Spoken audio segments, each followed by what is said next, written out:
Good morning, kids, and welcome to Midnight's Edge in the morning, or afternoon, evening, whatever it is where you is. I'm Tom Connors, and with me is Andre. How you doing? I am doing excellent. Greetings, Tom, and greetings, everyone. Yeah, it's Wednesday. It is a Wednesday. What is it you call it? Hump Day? Hump Day, yeah. You know what we call it? Little Saturday. Huh, okay. I can see that. And we got a super chat right off the bat here from the one, the only. Well, I got to let you do this name. Yeah, of course. It's the one and only who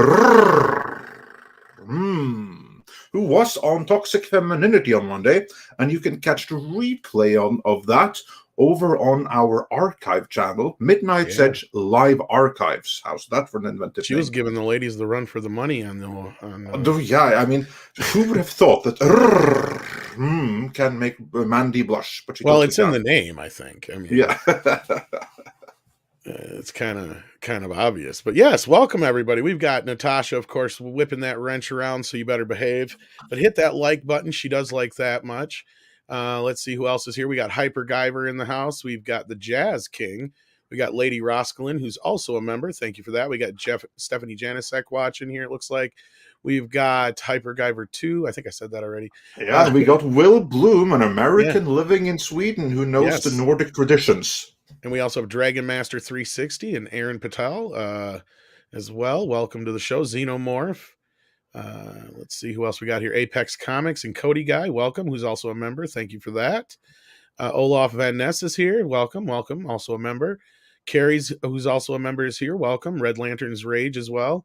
Donnie Canup is here, and so many more. Welcome to the show this morning.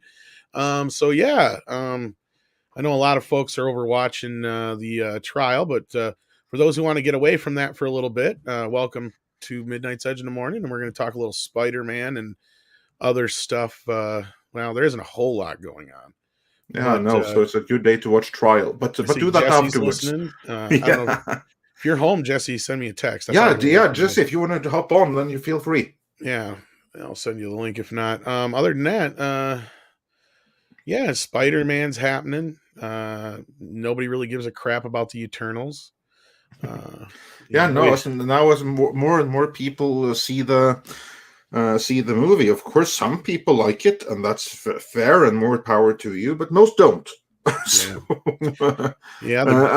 I think it's going to be really interesting to see how the box office is going to hold up in the next weekend. Actually, I think that's going to be pretty freaking brutal. Yeah. And then we also have Keely Chow here and Jason Gray, and we also have Lindsay's here as well. Welcome, Lindsay. We have Peter Smigelski, who's also a member. Welcome. Annabelle A. Morales Sanchez and DeGhost and Naked Fame as well. And we have a super chat from our buddy Willie Woodward. Yeah, and he says for $1.99 is high-end hotness. Just saying. Yes, indeed. And we also have Rod Thunderheart and Paulus Plain and Dalek 451 as well. Welcome to the show, guys. We appreciate y'all listening here this morning. Matthew W. is here as well, who's also a member, along with Grand Wazoo and so many more. Glad to see you here. Hit that like button. We appreciate that. That helps us out quite a bit. Yeah, absolutely. Also, Master Clockwork, he just says, and I have to point this out, is, are you going to make me depressed about Spider-Man? We'll see. Like, don't get attached. As they said in the marketing for Suicide Squad, don't get attached. Did I get it wrong today? Annabelle A. Morales Sanchez? Let me try. Annabelle A. Morales Sanchez. What is that crap?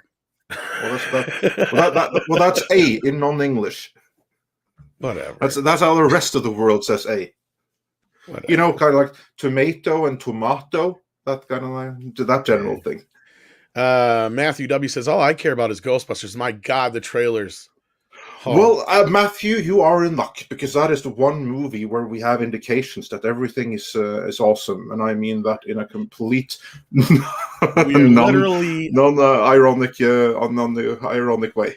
We are literally 1 week, 1 day, and actually less than a day, like 1 week and probably 8 hours away from me seeing it.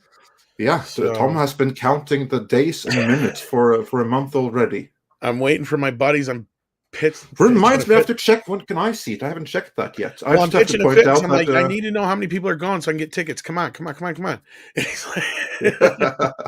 and also, we have an update from Anibal A. Morales Sanchez. Oh, sure, the Norwegian gets it first try. Of course he would. And yeah, Ricada Law just broke 60K. Congratulations! Oh, wow, that's awesome. It's amazing. That's awesome. I was just watching. Yeah, I'm a wrench over there, so I was telling everybody to hit the like button. I wanted to. Yeah. I couldn't get the thing. Of course, nobody would see me, but like if the chat would have slowed down for 2 seconds, I was like, everybody, real quick, hit the like button. Let's drive YouTube nuts. But you know. I so look forward to having him come back here again. And talk about that, all the craziness with him. It's going to be awesome. Well overdue. I know we talked to him a while back, and it's like, God, we got to get you back on here. So, yeah, he's for those wondering, he's been in 2 previous morning shows of Midnight's Edge in the morning, both of which you'll find over at Midnight's Edge live archives. Yes, he's a very good guy, so we're happy to see his success. But yeah, for those who want to get away from all that stuff, we're going to talk for a little bit here, but probably not going to have an uber long show. We'll see. Of course, I say that now.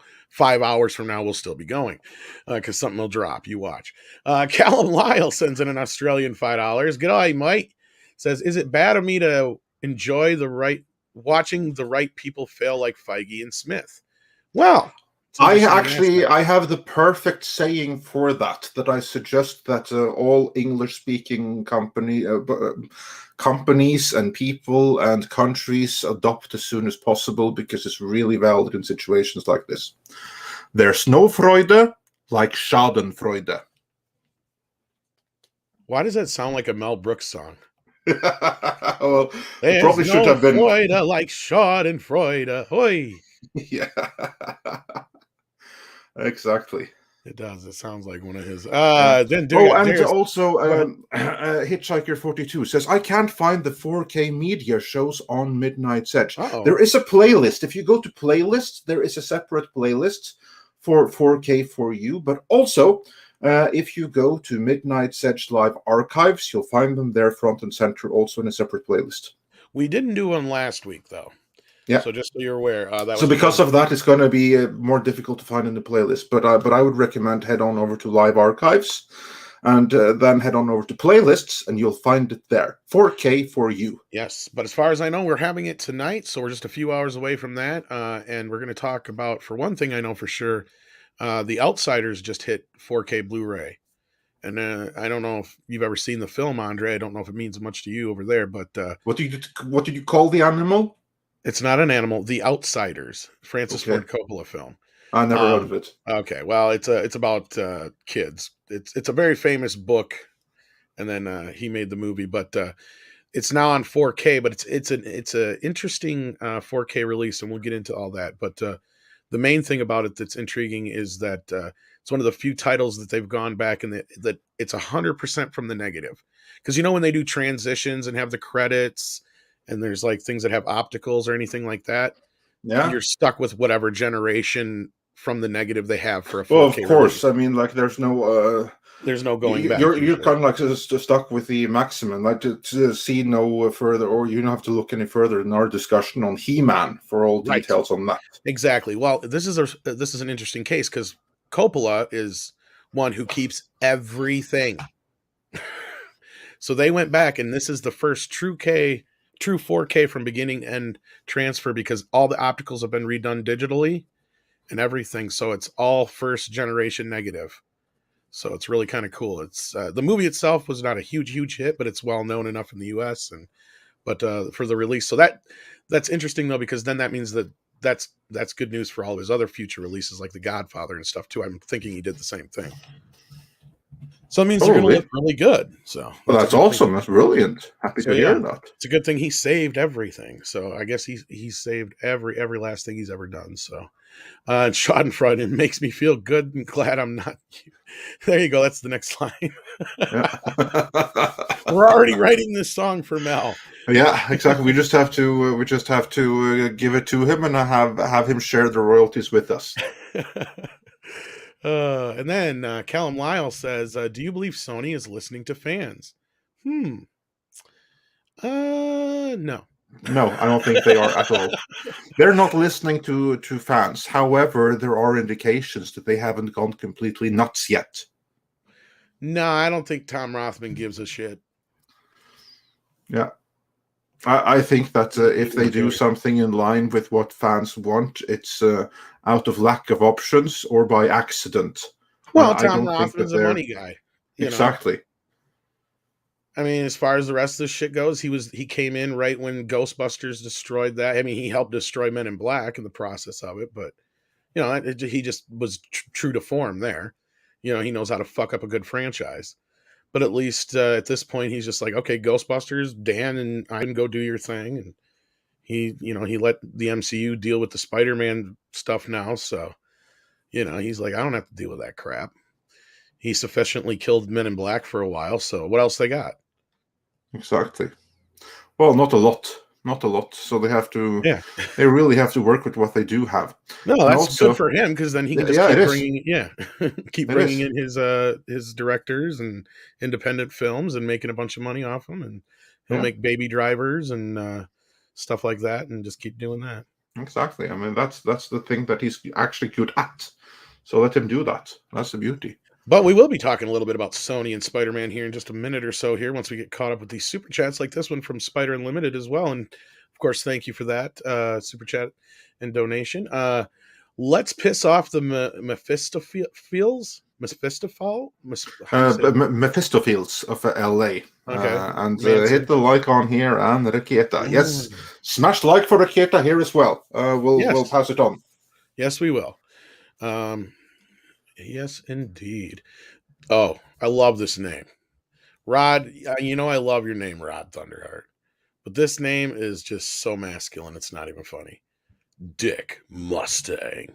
It just oozes. It's a proper musky name. And he says, plenty of great Spider-Man stories are dark and no fun.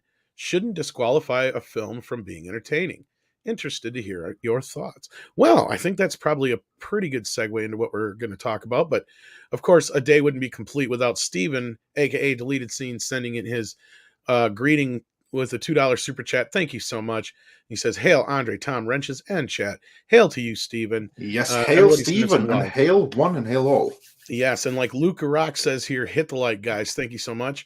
Dalek451 sends in, that's a £1.79, says, hey, Tom, why do Americans keep saying Dalek wrong? Why? Because I don't know how to say it. Dalek? Dalek?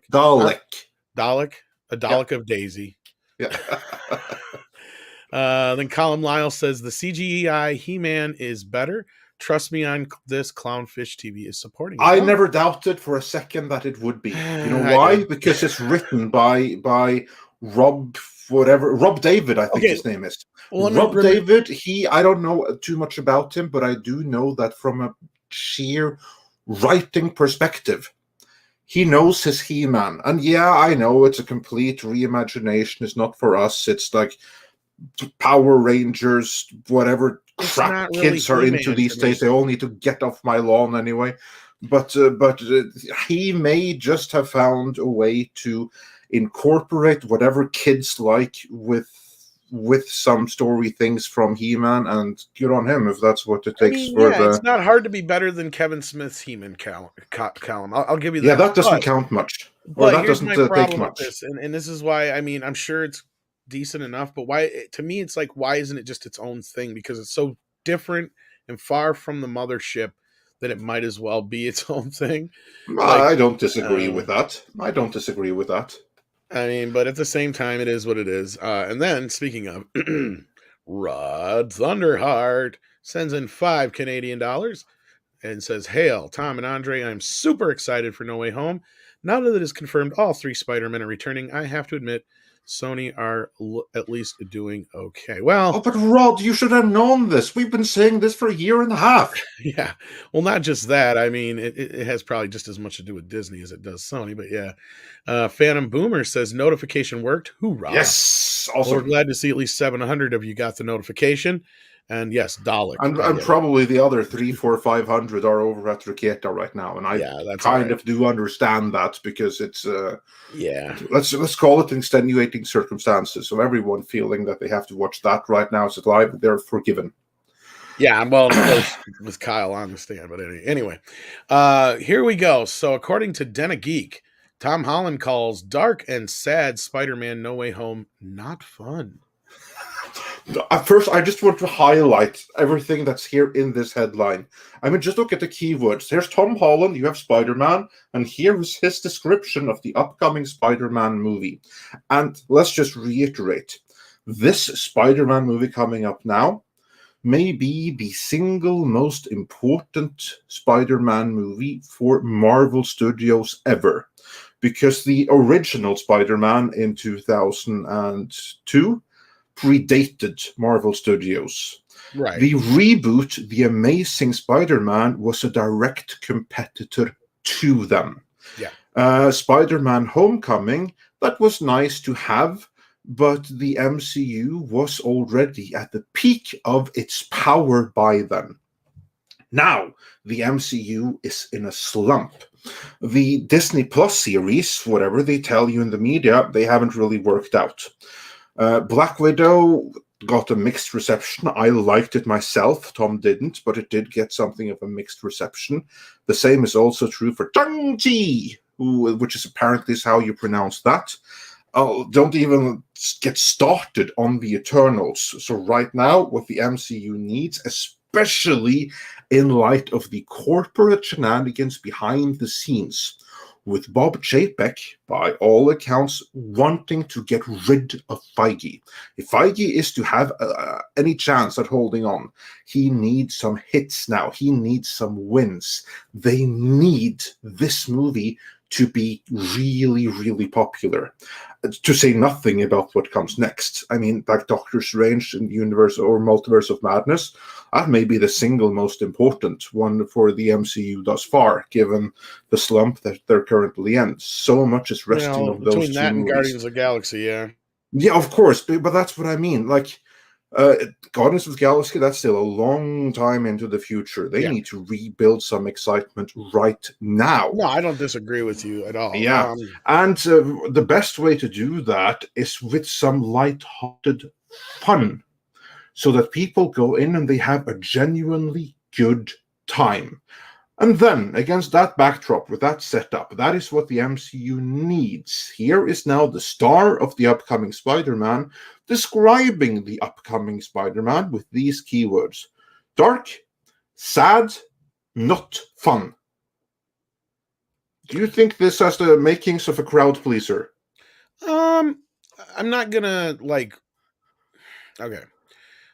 I'm not gonna jump to a conclusion here, because I'll tell you, we all know that. I mean, speaking of this picture here, let's be real. This picture has gotten more use as a thumbnail in the last year than any other. I love that picture. We've gotten so many thumbnails out of it. Speaking of that, I'm just every single time I'm like, what the hell do I do for a thumbnail? We're just as guilty as Den of Geek and anybody else. Oh yeah, making a little bit of I wouldn't say hyperbolic, but a little bit having some fun with a headline, right? Yeah, like a little bit of, well, this is going to grab your attention, isn't it? Exactly. Now again, we're going to read this here quick, I'm sure, but I'm not going to freak out. I know that this is something that's going to lead into Doctor Strange, so I'm not surprised if it is a little bit darker, and I have a feeling it probably will be a bit darker than a lot of the Marvel movies we're used to at this point, because a lot of that's supposed to spin off into the darker Marvel stuff.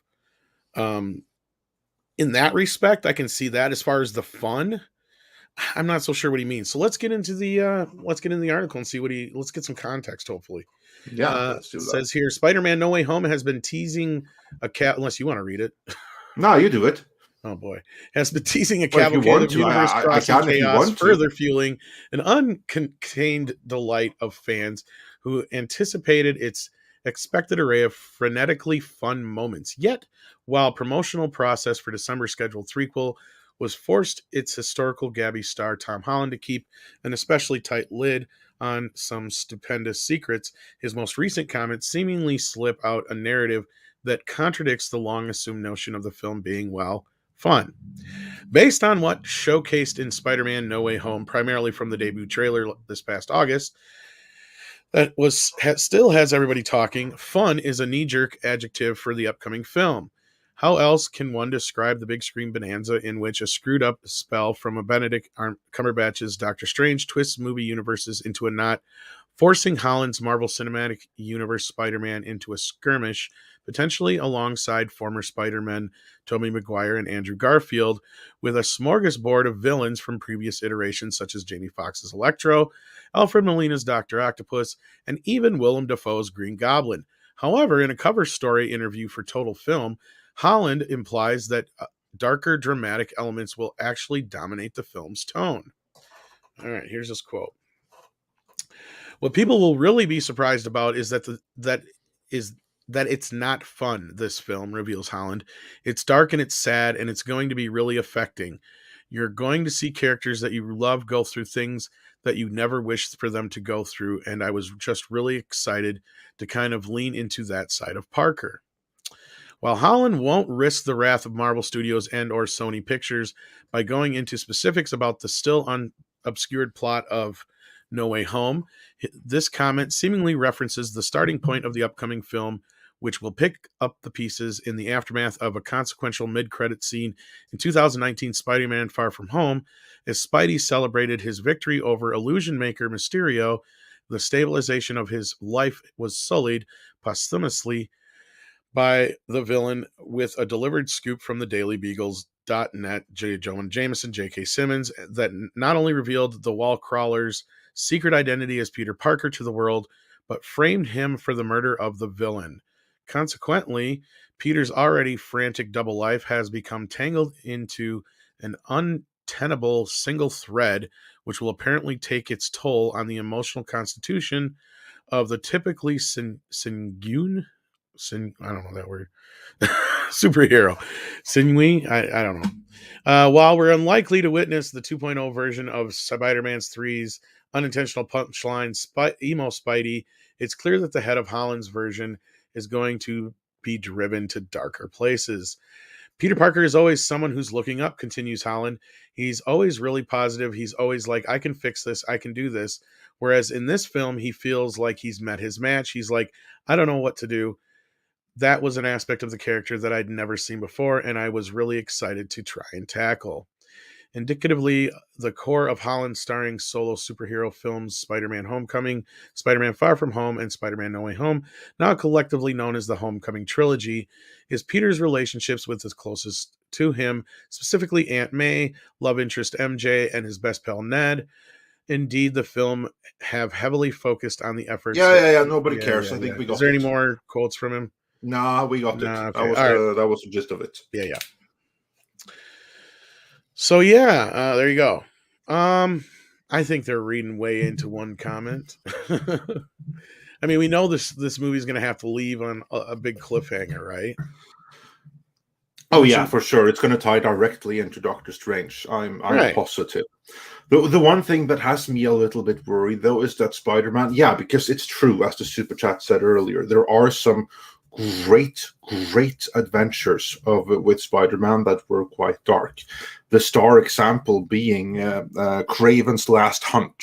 I mean, that storyline was dark and it's one of the best Spider-Man storylines ever written by far. On film, however, the darkest Spider-Man got was Sam Raimi's Spider-Man 3. That's also arguably the worst that Spider-Man ever got. Like, granted, some people are going to say the Amazing Spider-Man 2 was worse. Personally, I disagree with that. But generally, the Dark Spider-Man on film is no one's favorite. So if they're going to go like darker with this, and they could very well nail it. I'm not saying that they won't. But they're setting themselves up for a different struggle. I mean, just consider Thor Ragnarok. That movie was about the end of Asgard, and it was filled with humor. I mean, yeah, some people don't like it, but still, overall, many people had fun with that movie. And you would think that when you combine together the multiverses, or the different universes into a multiverse and tangle up reality, you could have some fun with it. But if it's like so dark and everything, it's going to be a much more difficult thing to strike that balance and get it right.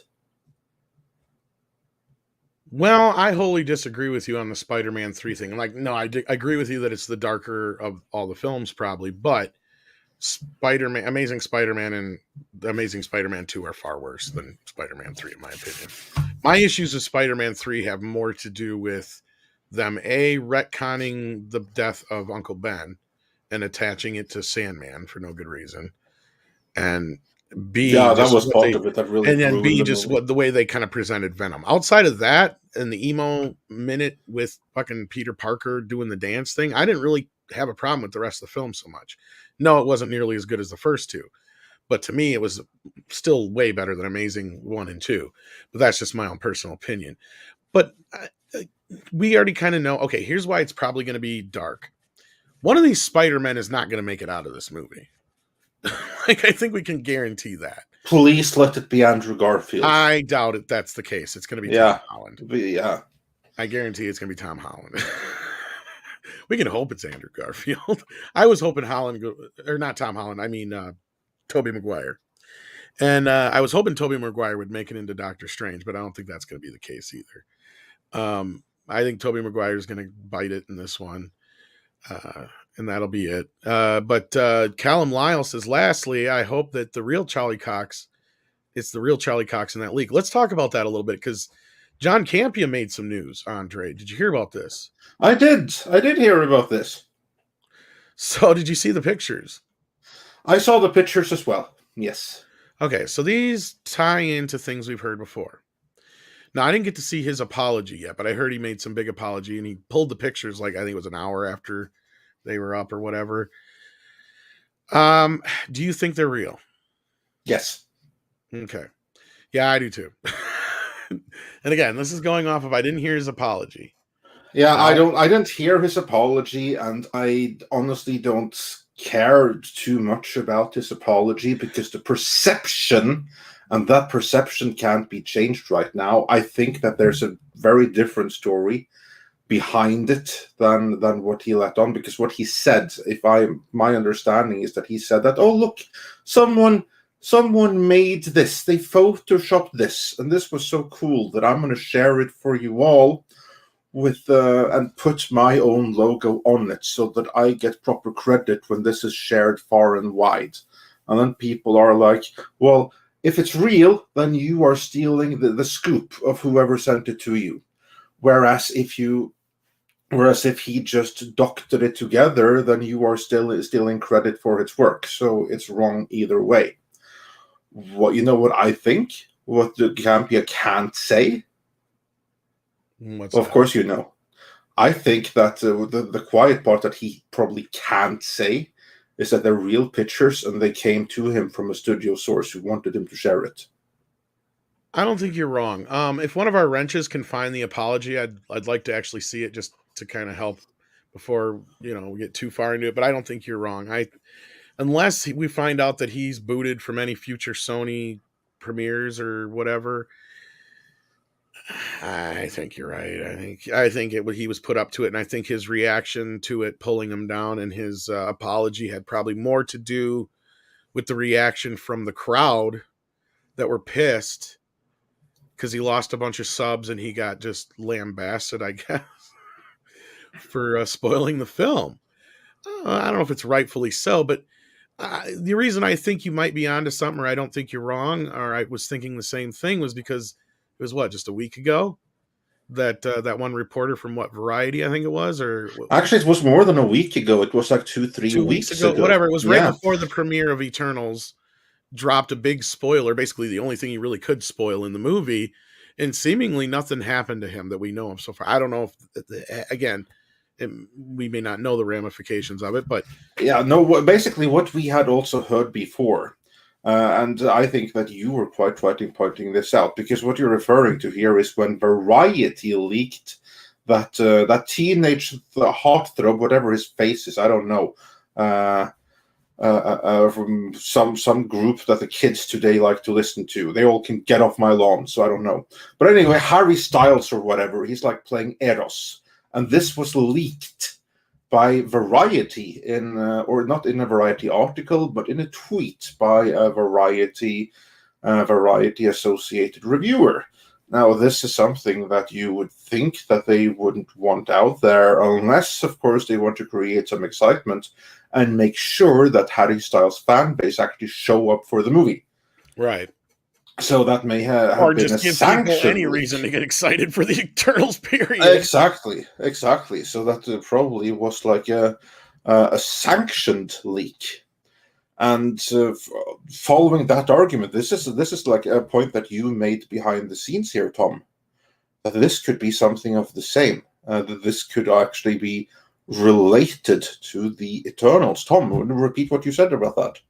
Well, I just said that it just kind of seems funny that this happens to Campia, and that the poster was supposed to drop Monday, but they ended up dropping it early Sunday night. I feel like they're just trying to distract from the problems of the Eternals, and or drum up some kind of, at the same time, drum up a little bit more interest in seeing that film, because they're like, oh, you know, it's leading into this one, because that's what Marvel does, right? And that's what they've always gotten credit for from everybody, so it's not like it's a secret. And Kevin has flat out said it, like his whole thing is to try and make you have to see everything, right? But it seems like they haven't made everybody want to see the last three films, and I don't know how well the series have done, but I don't think they're doing as great as they wanted them to. And so, yeah, this is something to generate more interest. So leaking these photos, getting it out there that Charlie Cox is in this thing, all three Spider-Man are definitely in this thing. That's definitely something that's going to drum up some interest for this movie, for sure. Oh yeah, and we've been reporting this for a year and a half now. Actually, we were the very first to report that. I'm proud to say. No, we weren't the first to report that the contract was signed, but we were the absolute first to report that all three Spider-Man was going to be in the movie, by way of them all being in talks. And to be clear, we got that scoop from Mikey Sutton before he created his website Geekosity. And so very happy to say that we were first there. Brings that up right here. It says, "Hail, Andre and Tom. Yes, you guys reported, but it's nice that your rumors are double confirmed. I'm looking forward to Sony MCU." There you go. And then again, there could be other factors to what Tom is saying here too to this. I mean, it may not be so much that we lose Tobey Maguire's Spider-Man. Maybe he loses this universe altogether, because that's one thing I keep bringing up about the New Deal. The New Deal, even though it only goes so far, and Tom still has to sign on for more of a contract, I'm sure they're going to work it all out. And I feel like with what we're getting out of Morbius's trailer alone, what we got from Venom, Let There Be Carnage, and everything going forward, that a lot of the hiccups in the way of getting where they wanted to be with this are gone. And because that was kind of what, we had reported before, and I had heard something similar, that basically Amy Pascal was the one running interference on everything and causing problems. And now that they gotten her kind of more pushed to the side, they're able to use the original characters, and that's why we're getting Doc Ock now. That's why we're getting Green Goblin. That's why we're getting the original versions of these characters that we know. So I'm curious if maybe he gets stuck and plucked into a completely different world where he has a different MJ and a different friend and all this other, you know what I mean? I don't think it's above the realm of possibility. I think that they might be doing something similar to what they did in like the recent Secret War comics, where they basically tear apart the entire multiverse and create one new one with bits and pieces of everything. So suddenly you get the X-Men into our universe by them being flung out from their universe or their part of Earth and getting mishmashed into a new one. Like, who knows? Like, they're messing with the fabric of reality as is. So who knows what stupidity they have planned. See, I didn't even know that. And if that's true, then I wouldn't be surprised, because that's the way they usually do these things. They kind of put them in the comics first to make it so they can go, oh, see, it was in the comics. They've done this a few times now. So that I would not be surprised at all. Rod Thunderhot has another super chat here. He says, do you think Tom Holland was told to say that? Oh, yeah, probably. Tom is to the point where he probably only says what he's allowed to say because he got in so much trouble for some of the shit. He's going to have a script in front of him. They're going to say, like, okay, here we have 10 lines. Whatever you are asked about the movie, you can pick and choose one of these 10. So commit them to memory, because this or some variation of them is what you are allowed to say, because that's the narrative we want out there. And outside of those 10 lines, he's not going to say anything.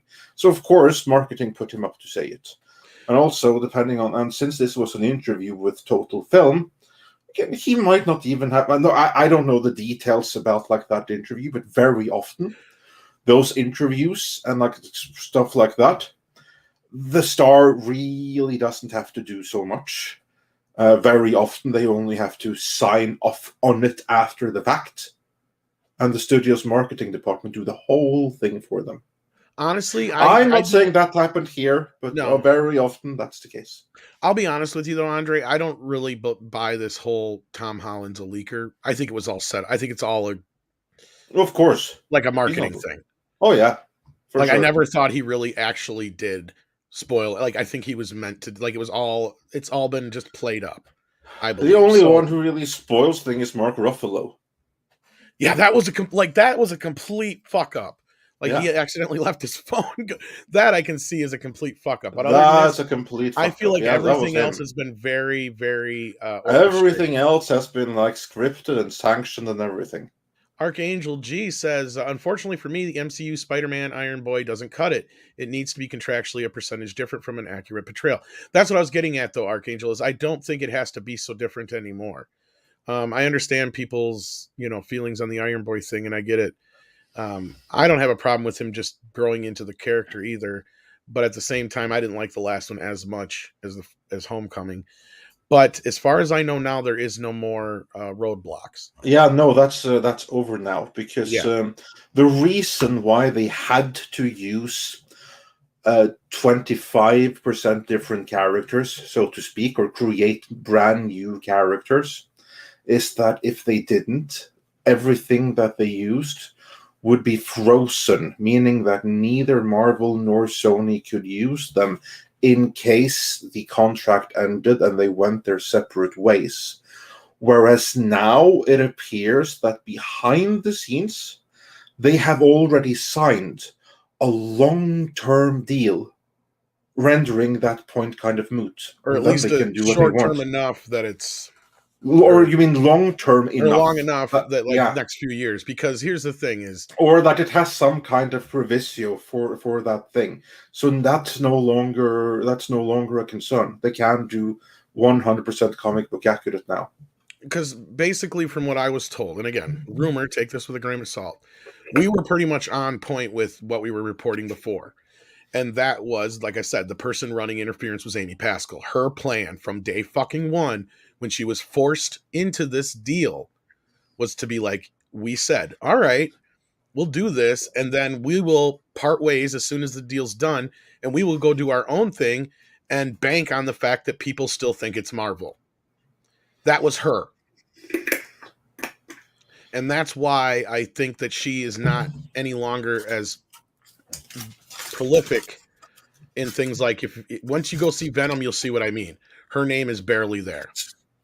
Her logo doesn't even come up till the end. So, and her name and logo was all over the last few Spider-Man things, remember? Yeah, so, yeah. I think that is the case. Mega Wing Zero says Spider-Man No Way Home sounds like a train wreck. It could be. I wouldn't count it out, though. I think that one is going to be pretty decent. I really do. I hope so. I hope so. I don't want to see these things fail. I love these movies. I want them to be good forever. Paulus Plain sends in 200 Norwegian krona, right? Yes, that is correct. That's my currency. I'm glad you have memorized it after all these years. I would think so. Well, there's so many different ones. Some of them are kronas and this and that and the other. I have a theory on why Jack Kirby was not celebrated in Eternals marketing. Yeah, on why Jack Kirby was not celebrated. Yeah. deeply problematic Jewish white man, World War II veteran. I don't think it's that so much as look at what's going on right now. Marvel knew they were going to have to go to have a lawsuit with the Kirby family and other people. I think that was on purpose. I think it was purposefully based more on the game inversion and all that kind of stuff. And they were avoiding Kirby, and they mentioned him very little. And it was more or less like during the premiere and stuff. And when they did, it was in the most gaslighting terms possible. Exactly. Saying that, oh, we love Kirby, couldn't happen without Kirby. That part is true. And this movie pays so much tribute to Kirby. That's complete freaking bullcrap. I think it's two things. One is like the legal thing to like make it more difficult for the heirs to get something. But also, and I think this may be the bigger reason, that Kevin Feige was so hell bent on getting this particular director, and this particular director is the anti-Jack Kirby director. I'm not saying there's anything wrong with that, but like the whole argument against her is that her sensibilities, both visually and from a storytelling point of view, are based on everything we have seen in no way, shape, or form aligned with anything that Jack Kirby ever did. And if you then choose her and you have her reimagining a Kirby property, you're going to be taking Jack Kirby out of that property in every little detail. And that's exactly what happened. Bamagrad sends in $10. Says, "Hail on Tom on Andre. Is Spider-Man No Way Home really a Marvel Disney movie, or is it really a Sony movie? Tom, glad you sound like you are feeling better after a rough week. You had me worried. No, I just been up for a few hours. I don't know about feeling better, but thank you for that. It is as far as I know, these are now 50-50 pretty much. Yeah. So it's I don't recall the exact percentage, but before, it was basically that that Sony hired Marvel to do the movie for them. Same as that they would hire any other production company. That's kind of how it was before. Whereas now, it's a 50-50 production, more or less. Or it's not literally 50-50, but it's like 70-30 or something like that. Yeah, I think 60 it's like, or 40 or something. But it's just something to that effect. But it all evens out in the end because they're allowed to borrow certain characters, and the same thing vice versa. And basically Kevin Feige's in complete control of it now. Before he had to deal with Amy Pascal. That's basically what I heard, is he managed to get her the fuck out of the way. That was Sony's own Kathleen Kennedy. Yeah, that was the blunt version. And it really is, because that's the only reason she's still hanging around was because of Spider-Man. So just like I'm sure he doesn't want to deal with Avi Arad anymore either. I thought we had another super chat here. I think my thing just jumped on me, or it didn't jump so much as I went too far forward. No, I didn't. All right. Sorry, guys. Let's see here. I know we had another. There it is. Peter Smigelski, if I could speak, sends in $5, and thank you for being a member as well. At Andre, if you think those photos are real, look at the legs of Matt Murdock. Then when they're sitting at the table, it's a total mismatch. Well, there you go. Well, I think there's maybe some real mixed with some fakery in there.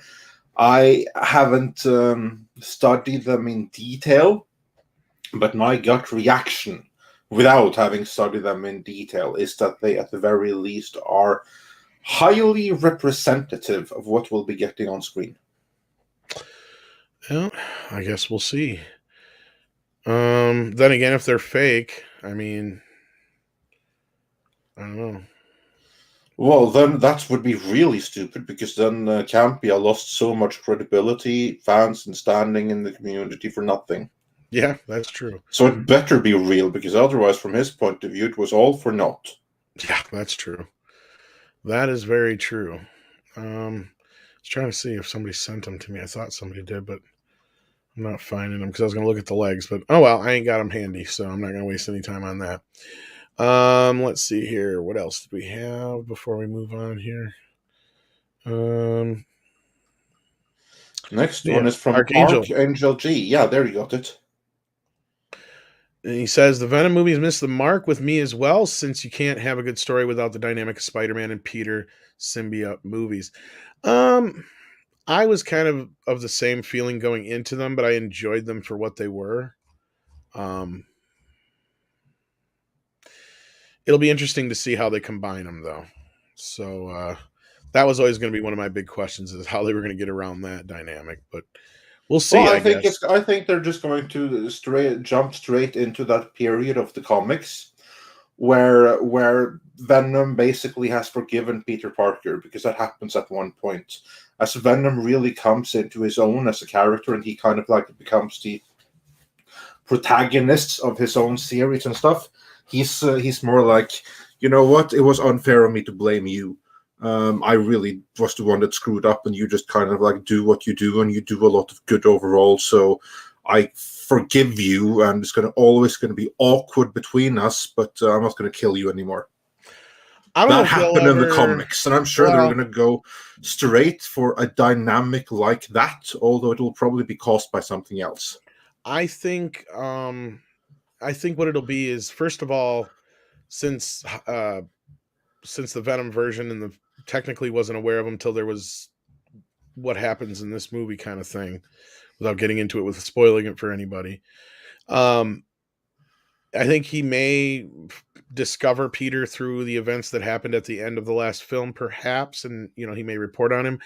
But my feeling is they won't meet each other until there's a Sinister Six movie, and he will have to team up with Spider-Man, probably, is what I'm thinking is the case. But they will probably fight first, though. I think you're right about that. Yeah. But then I think it'll be kind of those two versus the rest of them. I think it's going to be a standard, those two, and then they have to team up against the greater evil. That's what I mean. Yeah, against the Sinister Six. Exactly. Yeah. And then HBP says 4K Eternals DVD coming with Harry Styles Vogue cover.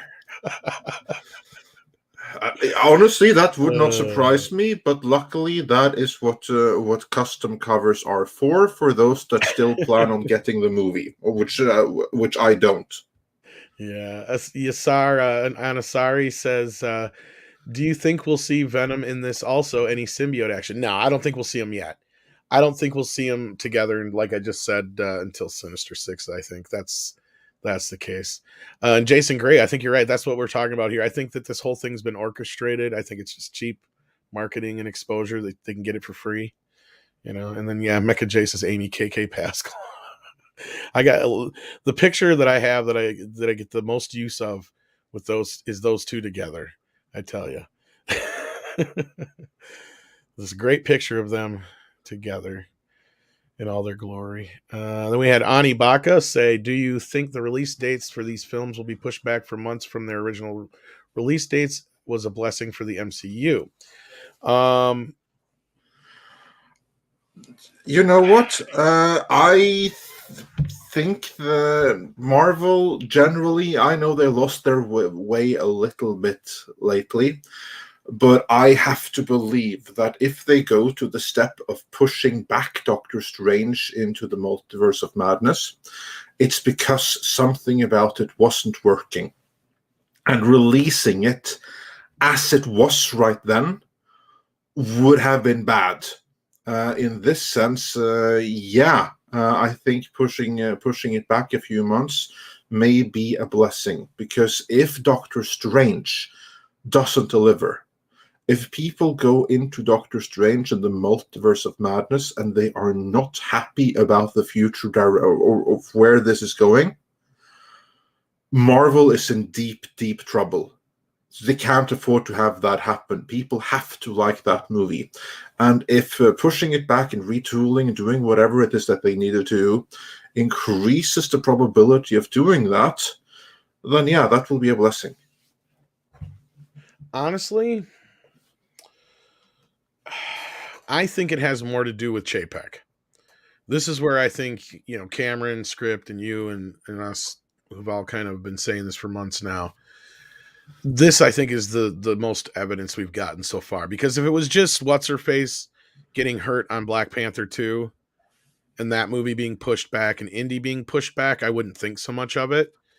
But since it's damn near every single fucking movie except for, Guardians of the Galaxy 3 getting pushed back at this point, something's up. Yeah, like it was just convenient that it was convenient for the actress that plays Shuri that that this probably happened, because I mean, I don't know if we heard about that one being delayed yet, but that's like the only one that I think is left to be delayed. I think it was delayed in that pack of movies, though, if I remember right. Which one? Black Panther 2. Isn't that like a series? I don't know if it's going to be a series or not, but the one actress got hurt, so I don't know if that one's delayed now as well. So like everything has been pushed back or delayed except for Guardians of the Galaxy 3, as far as I know. Unless I'm missing something. That is true. I honestly, I don't even remember. The only other one I'm not so sure about is Black Panther 2. Yeah. Because I heard they're still shooting, but they're shooting around her. So I don't know. As far as a blessing, I think it is Chapek saying you got to fix this shit. Now I know honestly, I hope so. I really hope that I think it actually, I believe it may be true, because remember, what was it that Kevin Feige said when he finally spoke out about Chapek? He said that this guy is not to be underestimated. Exactly. And he's gotten to the point where he now can deliver some very clear, actionable notes. The only notes that he's going to be like giving right now probably are like for really distant future things, but he's also going to be giving notes for in development things, like for instance Doctor Strange. It could be that he said that, you know what, this storyline right here in Doctor Strange, that's too woke, or I don't like that, fix it, get rid of it. You need to delay the movie to do it, well then do it. You know, it's funny that I don't know if this is true or not, but Tom Holland did come out and say something yesterday, or came out yesterday anyway, something like to the effect of, and I'm paraphrasing here, but he's like, I've been saying all this time that Tobey Maguire and Andrew Garfield are not in this movie. And sooner or later, people are going to have to believe me. So I'm positing right now, what if both of these photos are fake that Campea dropped, and neither one of them are in this fucking movie, but it does set them up to be, in that case, he has set himself up for being the movie Doctor to Strange. Fail so badly. But what if I'm just saying, what if they don't show up till the very end, setting it all up for Doctor Strange? That could be. That absolutely could be. But still, I think such a fake out would not be appreciated in the slightest. I hear you, but we got the same fake out already with Quicksilver. So. Oh yeah, and you saw how well that went. But yeah, so we'll see here. I think I have a lot of faith in Sam Raimi for one. The fact I used to before Spider-Man 3. Because that was one thing I said, well, even Spider-Man 3, I don't care, because that was all pressured onto him. Yeah, well, here's like the thing, that what was pressured onto him was Venom. Outside of that, the whole true. Sandman stuff, that's what he wanted to do. The stuff that you don't like about it, this thing with Sandman, that was all Raimi. Can't even blame Avi Arad for it. You sure it wasn't one of the writers? Well, if it was one of the writers, then Sam Raimi would have had the power to overrule it, but he didn't. Should have, but regardless, I'm still not too worried about it, because like I said to you before we learned all this shit, it's like, you don't bring Sam Raimi in just to direct Doctor Strange 2. It just doesn't make sense. There's something to that. There's got to be much more to it, especially the way the other director left. Freakadelic says, I feel all Spider-Man films should have leaned into Halloween feel without usual decor and gothic bits. And I don't mean anything cosplayable Halloween. Such a quasi theme really helps with a schlocky and fun feel. Yeah, I get you with like the Green Goblin kind of carries that kind of a, especially with the pumpkin bombs and all that stuff. I think I kind of I so wish we could have like a comic book Green Goblin costume. How amazing would not that have been? I saw I wish that was okay, there's one thing I disagree with Raimi on why he ever decided to cast Willem Dafoe, who literally looks like the Green Goblin if you just paint his face green. You don't even need to put a mask put on his head, give him pointy ears, and paint his face green. That's all you gotta do. Yeah. Done. You know what? I remember the first time I saw like a production still, and it was like, that can't be right. There has to be some fakery here. And that was during the production of the original Spider-Man. This was in the year 2000 when the movie was shooting. The precursor to the website that right now is called superherohype.com. At the time, it was called spidermanhype.com, because the whole website was centered around that one movie. And that's how I first discovered that movie was in development. And I'd never been so excited about a movie in development as that, because I couldn't believe the existence of something so cool. Remember, this is like the late 90s, very early 2000s, before the MCU or anything. And then I saw like the stills, it all looked fine, apart from like the on-set picture that leaked of Willem Dafoe in the Green Goblin costume, which was just like a green armor.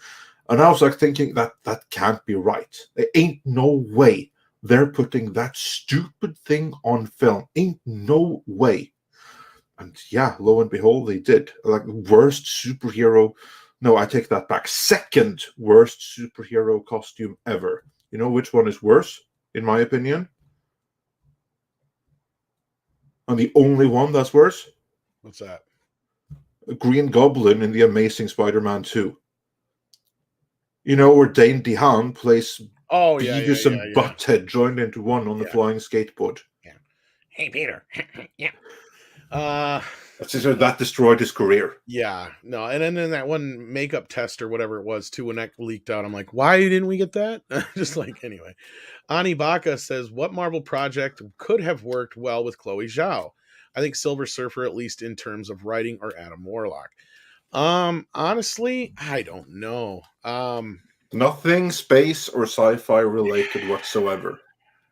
Because it's honest, it's too far away from her sensibilities. So no, she would be a horrendous fit for a Silver Surfer. Maybe and she Jessica would also Jones be a or something? horrendous something like Jessica Jones, maybe, but I'm thinking more Marvel. They have like this Western hero, like a cowboy or something. Yeah.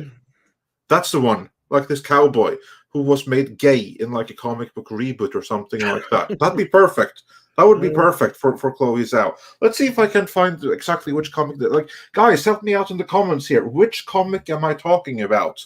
It's a Western comic, like a cowboy. And in a comic book reboot from like 10 years ago or something, they made that character gay. I think it was like in a Marvel Max imprint. Help me out. Who was that?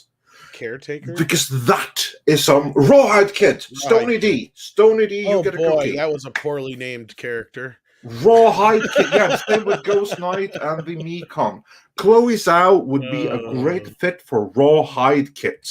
Same with Luca Rox and Sebastian Simonson. They all say it. This is exactly who Chloe Zhao should have made. Like a rhinestone cowboy.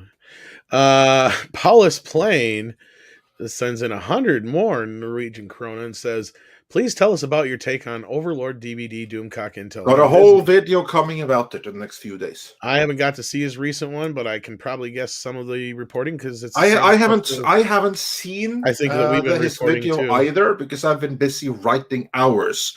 I will admit that I was like, damn it, he beat us to it. That was like my reaction to that. So I've only seen the thumbnail. I haven't seen the video because I'm in the middle of writing hours. But I'm going to go out on a lynch and say it's probably very much in line with what we have heard, that Bob Chapek is completely changing everything up. He's depowering people that used to be in power.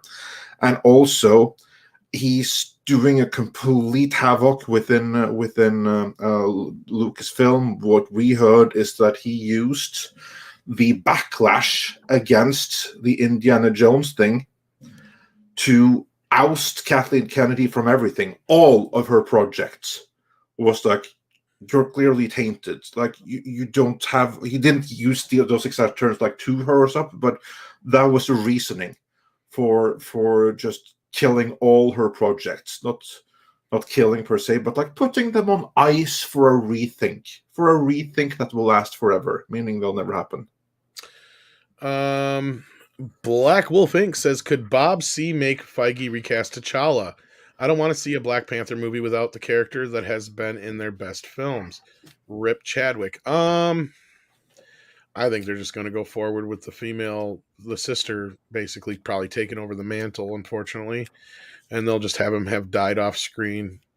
I have zero faith in the You know sequel. what? Honestly, on that one, I think that Chapek is going to be very happy to let Feige be the fall guy on that one, because no matter what he does, it's going to offend some people.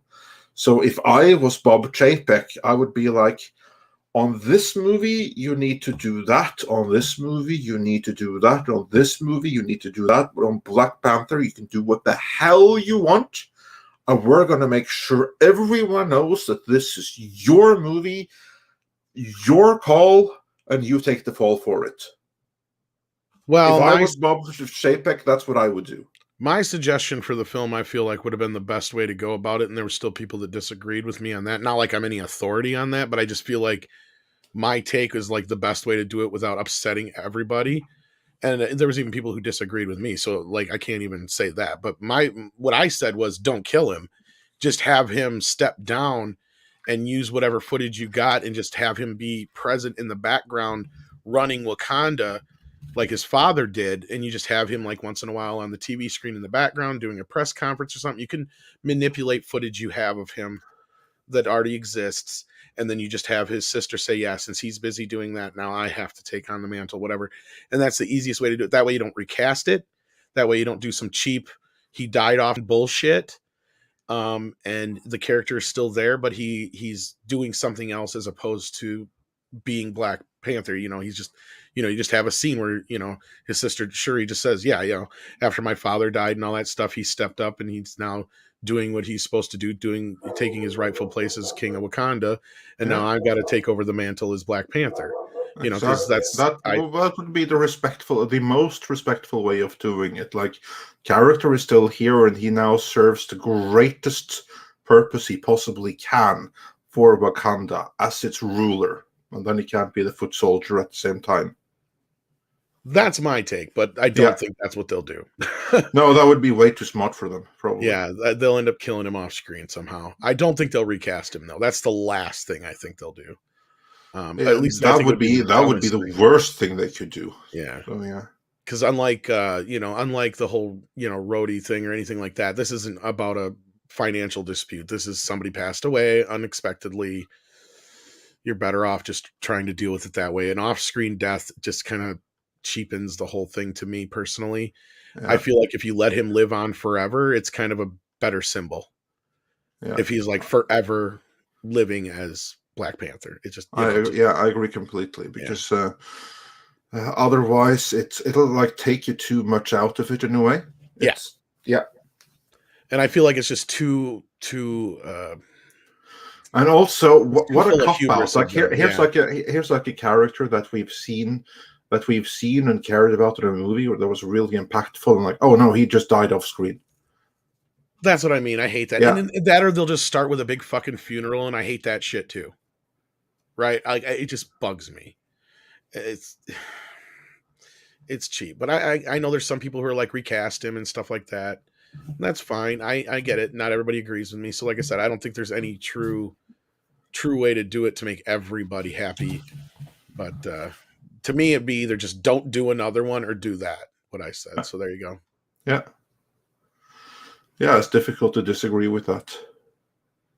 And I'm not saying nobody should ever play the character again. I'm just saying for this iteration, just let it go. And then whenever they reboot or somewhere down the line, 10 years or whatever, then totally different story. But you can here is actually where you can use the multiverse, pick up another Black Panther from another universe. Could, but see, that's where I almost wonder if that's a little, that to me, that would be on that line of disrespect. If they're going to do that with the Spider-Man, they've set the precedent. You're not wrong, but I'm just saying, like you said, though, the whole reason we're in this conversation is there's nothing you're going to be able to do that's not going to offend somebody. To me, that's almost as offensive as recasting the character in general. But that's what I mean. I exactly, as you say, you're not going to police everyone no matter what you do. Someone is going in on this one. There ain't no policing everyone. It's a matter of what do you do that's going to piss off the least. Yeah, somebody's going to get pissed. And I mean, like somebody, who's going to make a big stink about it. Like, it's not going to fail. Rod Thunderheart sends in $5 and says, Hail, Midnight's Edge in the morning. I asked Cameron Pasha what Spider-Man future in the MCU, and he said it's related to Kevin Feige's future now that he's in Chapek's sights. Well, that's probably not inaccurate, but I mean, let's just say for the sake of argument, if Kevin Feige were to step down tomorrow or get fired tomorrow for whatever fucking reason, Spider-Man's not going anywhere. They're still going to continue on doing whatever they're doing. Somebody else will just take his place. So again, and I'm just saying, like, if some off chance something were to happen, I don't think Feige is necessarily. Here's the thing. I don't think Chapek is out to get Feige's head. I don't think he's out to get his job. But I do think that Feige has a problem with authority. And I do think that Feige doesn't like to deal with other people. Because as we've seen him systematically get rid of anybody in his way. Avi Arad. Like there's been plenty bad press about how power sick Kevin Feige is. For instance, what's the publication frequently?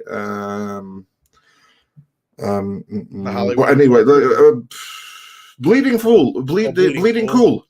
Cool. They have done like extensive anti-Kevin Feige articles, and I think that their source was someone in the now defunct Marvel Entertainment camp. And that's because, remember, Marvel Entertainment was the other studio dealing with TV properties that was headed up by Jeff Loeb, and Kevin Feige was able to basically usurp that whole division, get rid of Loeb, and then control all things Marvel. That was him playing some 4D chess all of his own, and he was completely victorious at it. But loads of people came out in that process and spoke about what a horrible, horrible person Kevin Feige apparently really is, and how power sick he is. And like, I think he was like described as like Feige Island because he didn't want input from anyone. He wanted to do everything all by himself. And that's something that he got to do under Iger, but he's not going to be able to do that under Chapek. I think he's learned that now. I think an immovable object, hit an unstoppable force when this whole thing happened. And I believe you were right by pointing that out again, that most important statement made by Kevin Feige is that he underestimated Chapek. He wouldn't say that if he didn't at one point, right? Yep. Like, to me, he's talking about his fucking boss. Like, that would be like me saying, well, I underestimated you, Andre. I should have never questioned you when you beat me into submission. Yeah, exactly. Yeah, there would not be need for such a conversation. Exactly. I mean, there's no reason for him to say that. Like, there was certainly not in public. No, and that's what I'm saying. And if there ever was a time for Tom to tell me, Andre, on this thing, you were actually completely right. We've had that a couple of times, but that was completely behind closed doors. That wasn't in the public. No, I don't think he would have said that had there not been a moment where he was humbled. Yeah, and he may have been publicly prompted to almost kind of say that, possibly. Now that we don't know. Again, I'm just positing, but you don't say that kind of shit for no good reason. Paulus Plain sends in another 100. Thank you so much, Paulus. Been very generous this morning. Yeah, tusen takk. And goose and dog, as some people think that sounds like. Yeah, Harry Potter recast Albus Dumbledore, Richard Harris, films 1 through 2, to Mitchell Gambon, films 3 through 8. Okay.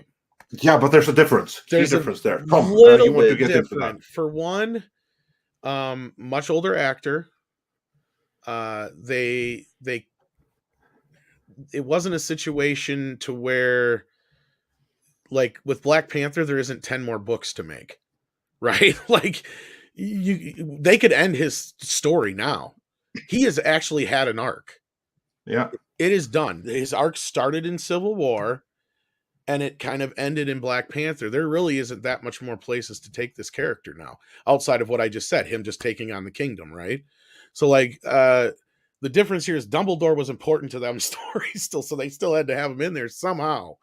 And they, as best they could, cast the individual who I believe was his stand-in anyway, or something like that.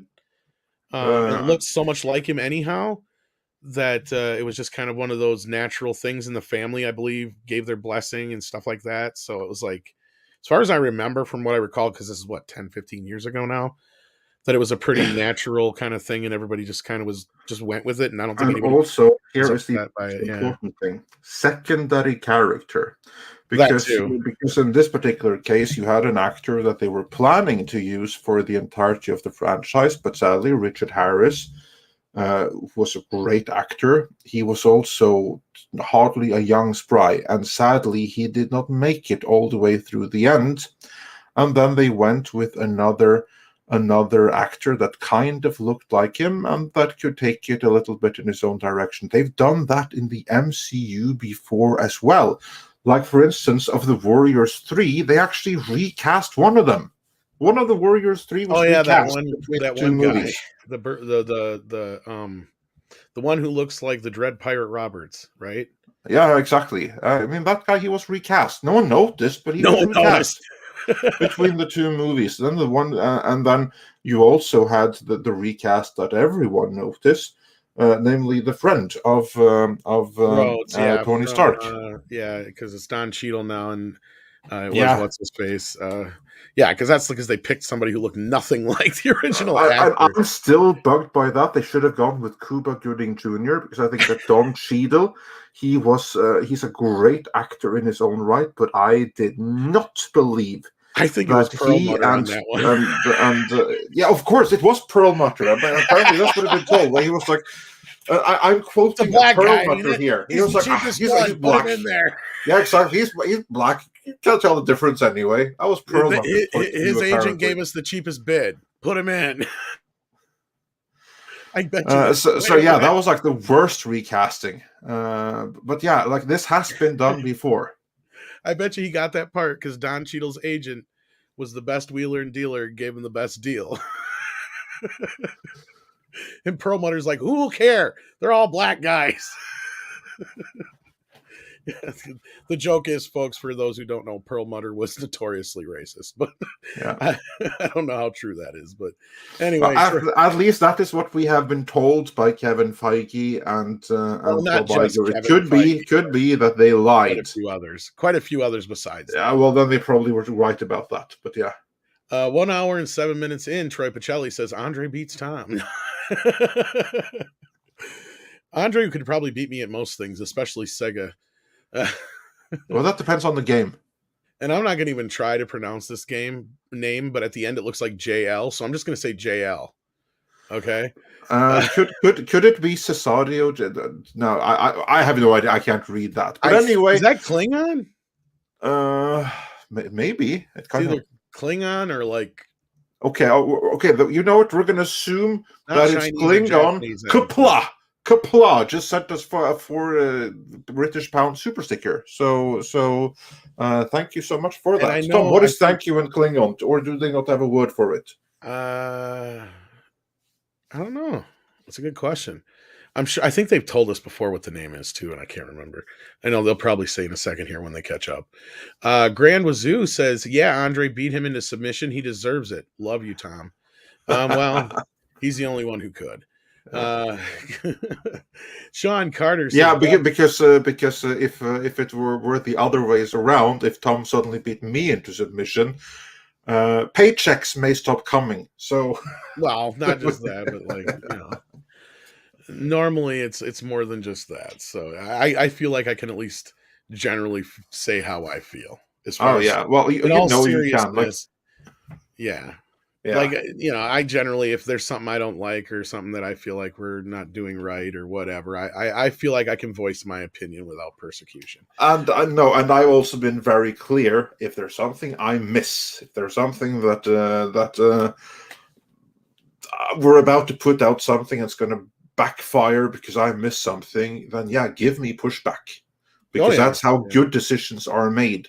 You need a naysayer. You need someone that can tell you, you know what you're playing right now, it ain't going to work because of this. I need to take that seriously. Well, great example is I was kind of more my boots on the ground with the Kong Godzilla type stuff, because I gave you quite a few like angles on it that you didn't quite originally grasp. I think, like especially, the reshoots plus the toy factor. Oh yeah, absolutely. Sean And there's Carter, been plenty other examples as well. I mean, that's what teamwork is all about. exactly. And Sean Carter sends in $5, and thank you so much for being a member as well. Black Panther should be race swapped and played by Eddie Deason. I'm the Black Panther. Yeah, if JPEG ever wants to see Hollywood burned to the ground by rioters, then yeah, he could mandate that change in there. Eddie Deason or Emo Phillips would be great. I'm the Black Panther. Do you know who Emo Phillips is? Nope. No, you ever seen UHF? Nope. Okay. Oh, okay, yeah, of course. I've seen Yankovic? UHF, but okay, he's the guy that cuts his thumb off. That's Emo Phillips. He's a comedian. Oh, okay. Like that's his whole bit is that everything's just kind of like, oh, Drad. No, I cut my thumb off. Like that whole thing. Yeah. And Professor Gray says Andre beating on Tom like him watching Discovery season 2 or 1. Well, we or 3 threatened the Geneva Convention on him for a minute. Well, in my defense, I did not make you watch. Make you watch the animated series season 2. No, you haven't. I don't think you made us finish watching season 1, and you didn't make us really watch the short treks. Yeah, no. Why would I do such a thing? And he said close. Okay, so did you actually say the name here? Let's look here. Did I miss it? It's Japanese. Okay, it is Japanese. All right. Okay. I wasn't sure. Well, then the name definitely is not pronounced Kapla, although I think that's a pretty good guess. I don't see any other. Say it again if not, because I can't find it in here. Doubleback again says T'Challa deserves a noble life end. Yeah, and that's the thing. You can't really do it without the actor, right? Well, you can deep fake it with his brother or something. Wouldn't be the first time. Yeah, but that would be like too fucking fast in the that just makes me laugh. I'm sorry. I don't know. It's different when they die in the middle of making a film. If they die before any film's been shot, I don't know. That's a totally different kind of scenario. Kareen, not Karen, says, Tom, I feel you're a tad bit sensitive at times. Oh, yeah, I am. I'm a sensitive soy boy. Yeah, sure. If some people would be believed. No, I'm just kidding. But you and Andre make a fantastic team, and I truly appreciate you guys. Well, thank you. No, I'm a bit more empathetic than Andre because he's dead inside. Yeah, I'm proud of it, too. And of course, hit that smack that like button, like Stephanie says there. And UHF rocks. That is true, Natasha. It absolutely does. A kick-ass film. No argue there. And Naked Fame says never trust an elf. I don't know why, but it's good. That's a good advice. If I were to see an elf, I sure as fuck wouldn't trust it. I don't know about you guys, but all right. Let's see here. Do we have any more super chats to get through? I think we're caught up. All right. And I can't believe there's over 1,200 of you guys still here considering. I was not expecting this many people this morning. So thank you so much. I appreciate that. Let's see here. Did he ever tell us how to pronounce that name? Nah, it's going to bug the piss out of me. Well, this is when I'm glad I'm dead inside because I'd forgotten already. Yeah, see?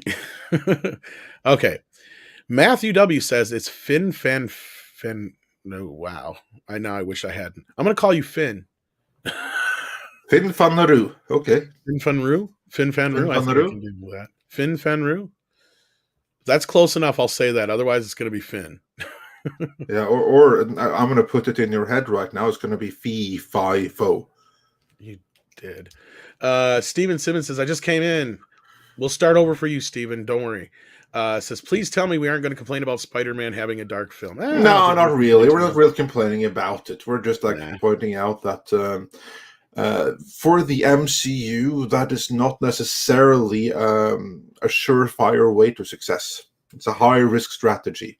Yeah. But if they make it work, they make it work. So fantastic. And I still think the headline, we didn't really get much context from it to make me feel like the headline is much more than just, off the cuff remarks. Big Daddy MRI, well, maybe a little bit more than that, but not much more.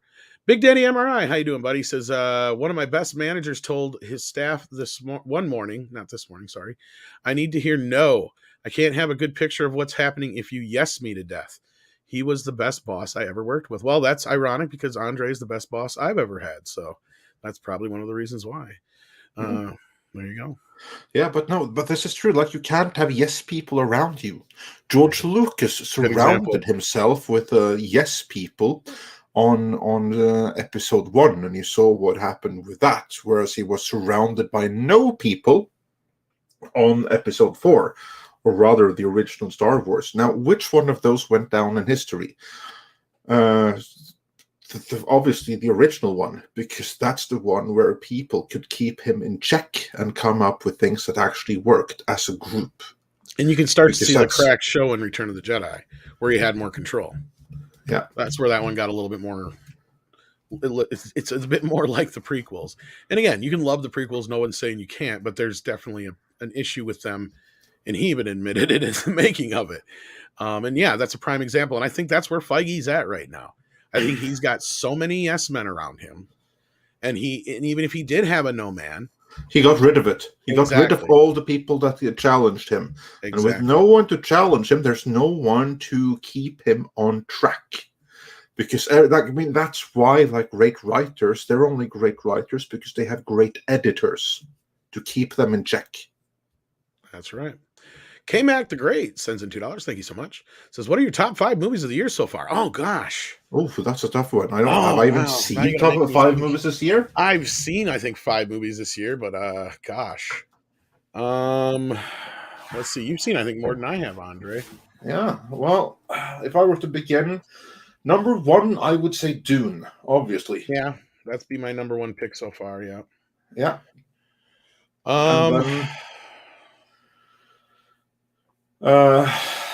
And then number 2. Now is when I have to start to think back, which movies have I seen this year? They all kind of like blend together. There's very few of them actually stood out.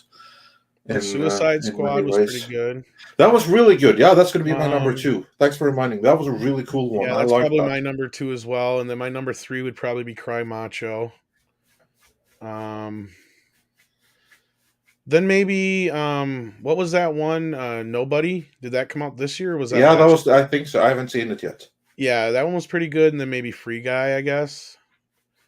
Well, then again, I don't know. I did like Godzilla vs. Kong quite a bit.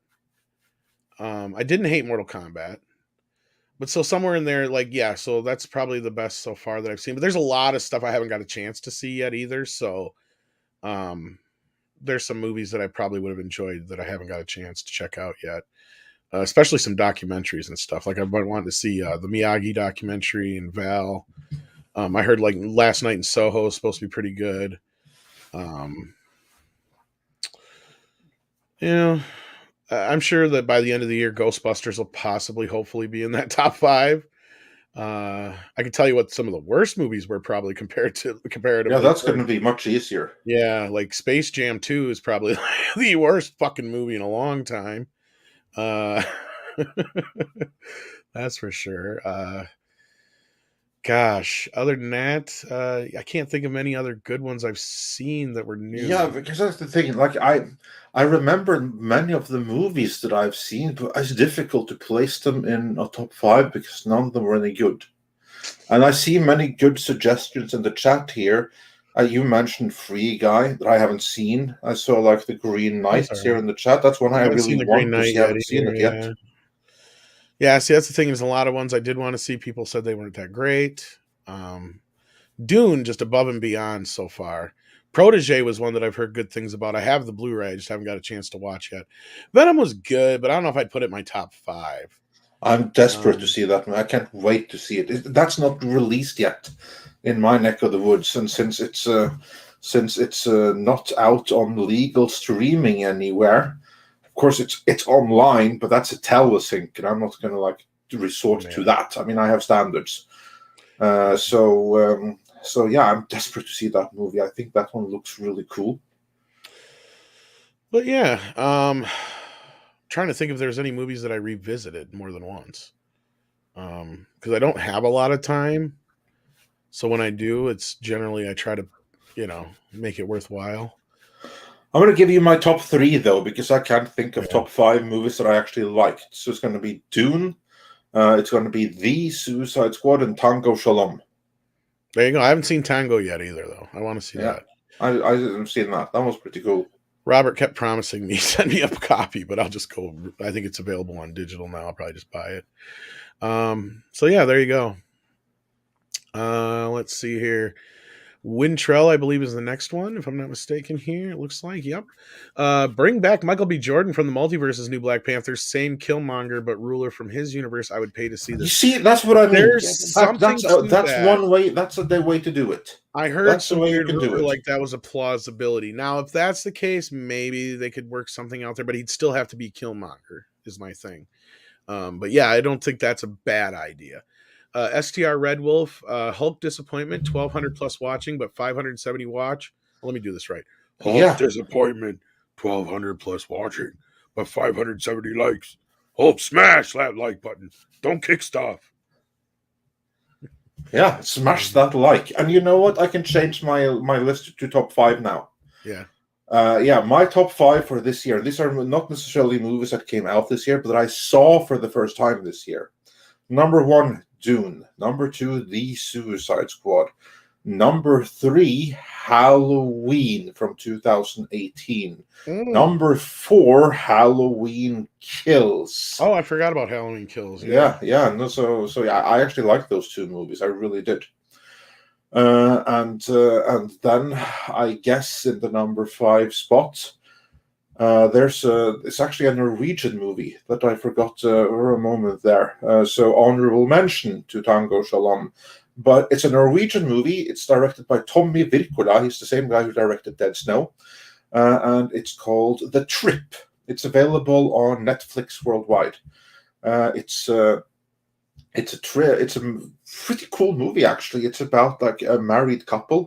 They're both in the Norwegian entertainment industry. She's an actress. He's a director. They're both struggling, and this puts a strain on their marriage. So they decide to go on like a weekend trip together, where both of them, independently on each other, are planning on killing their spouse. Nice. That sounds interesting. You did remind me, though, for a moment there of another movie that came out this year that I did quite enjoy. I wouldn't put it in a major, I'd say it's like a 7 out of 10, but you'll remember now that I told you about this. This is a movie you can watch with this is a great date movie or a movie to watch with your folks. It's called Senior Moment. It has William Shatner and Christopher Lloyd in it. It's just a cute little comedy. Made for probably next to nothing. It looks like it was just a little passion project for them. I can't remember the actress that's in it, but she's from Designing Women and stuff.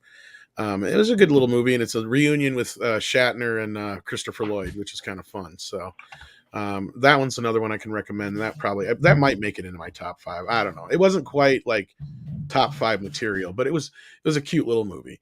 Melvin Belliard says, "Good afternoon, gentlemen. Andre, they didn't just make the Rawhide Kid gay. They made him San Francisco during Pride Month gay. Fans and critics hated it." Oh, they made it gay with a I stand by my conviction that would be a great movie for Chloe Zhao. Cowboys fucking. Mm-hmm. That's the movie that fits her sensibilities. And I saw Rod Thunderhot wondering when Venom is out in Norway. It's actually pretty soon here. It's out on November 19th. Which is funny because it's going to be out on video here before you know it. Master Clockwork says, I can't tell if Marvel is trying to court the Snyder fans or just prove they can be highbrow. But JC, Jesus Christ, are they coming off, or are they turning off their core audience? Yeah, they're on a huge downward trajectory right now. And the fact that certain movies have been able to make the kind of money they have, these movies should be doing better than they are. And unless Spider-Man pulls them out of this pit and the next few movies after that and the next few TV shows after that do well, this is where we get to that point when people have asked us before if Marvel's in trouble. Now they've had 3 films in a row that just didn't quite do it. In fact, Eternals is the worst received one by the critics, and they can't even hide that. We've even did a video Andre did about the excuses they're making about their own stupidity now, because I think they pulled an, oh shit, we didn't realize we were being too honest. Some of us have to lie. Enough of us didn't lie. Now what are you going to fucking do? Right? Oh, well, we'll just blame us for being too misogynistic, right? And so they just turn around and start eating themselves with that Variety guy out there going, yeah, people are always judging these movies because of a female director, blah, blah, blah, blah, blah. That nonsense bullshit. I don't know. What do you think, Andre?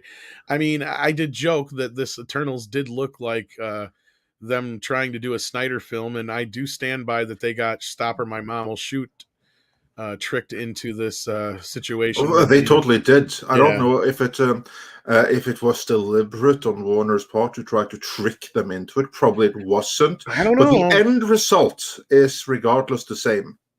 Because I heard from somebody who knows Ava personally, besides the fact I do have to preface this by saying this person also did say that nobody who knows her can fucking stand her.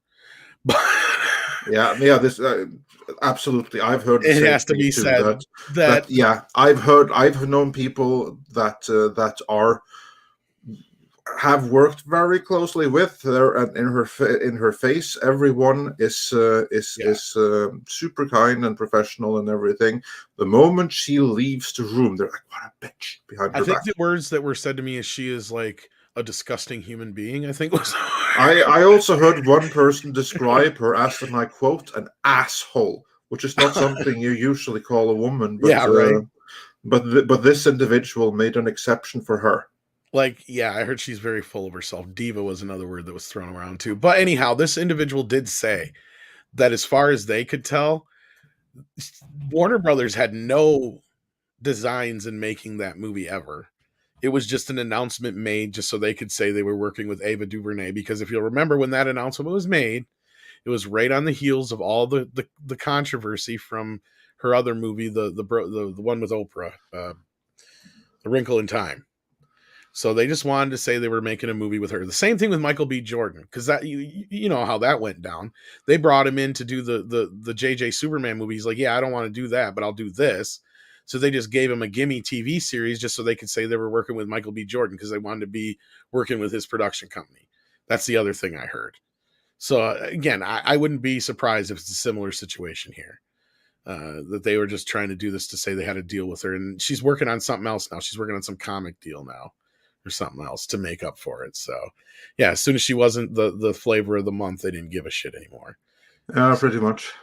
So, but as far as turning off their core audience, yeah, Master Clockwork, I think you're onto something there too, because I kept noticing, or at least from what I could see from what was going on, I don't think there was so much people going after this movie or any review bombing as it was you just weren't seeing the normal amount of Marvel stands coming out and defending this because there really wasn't much to defend.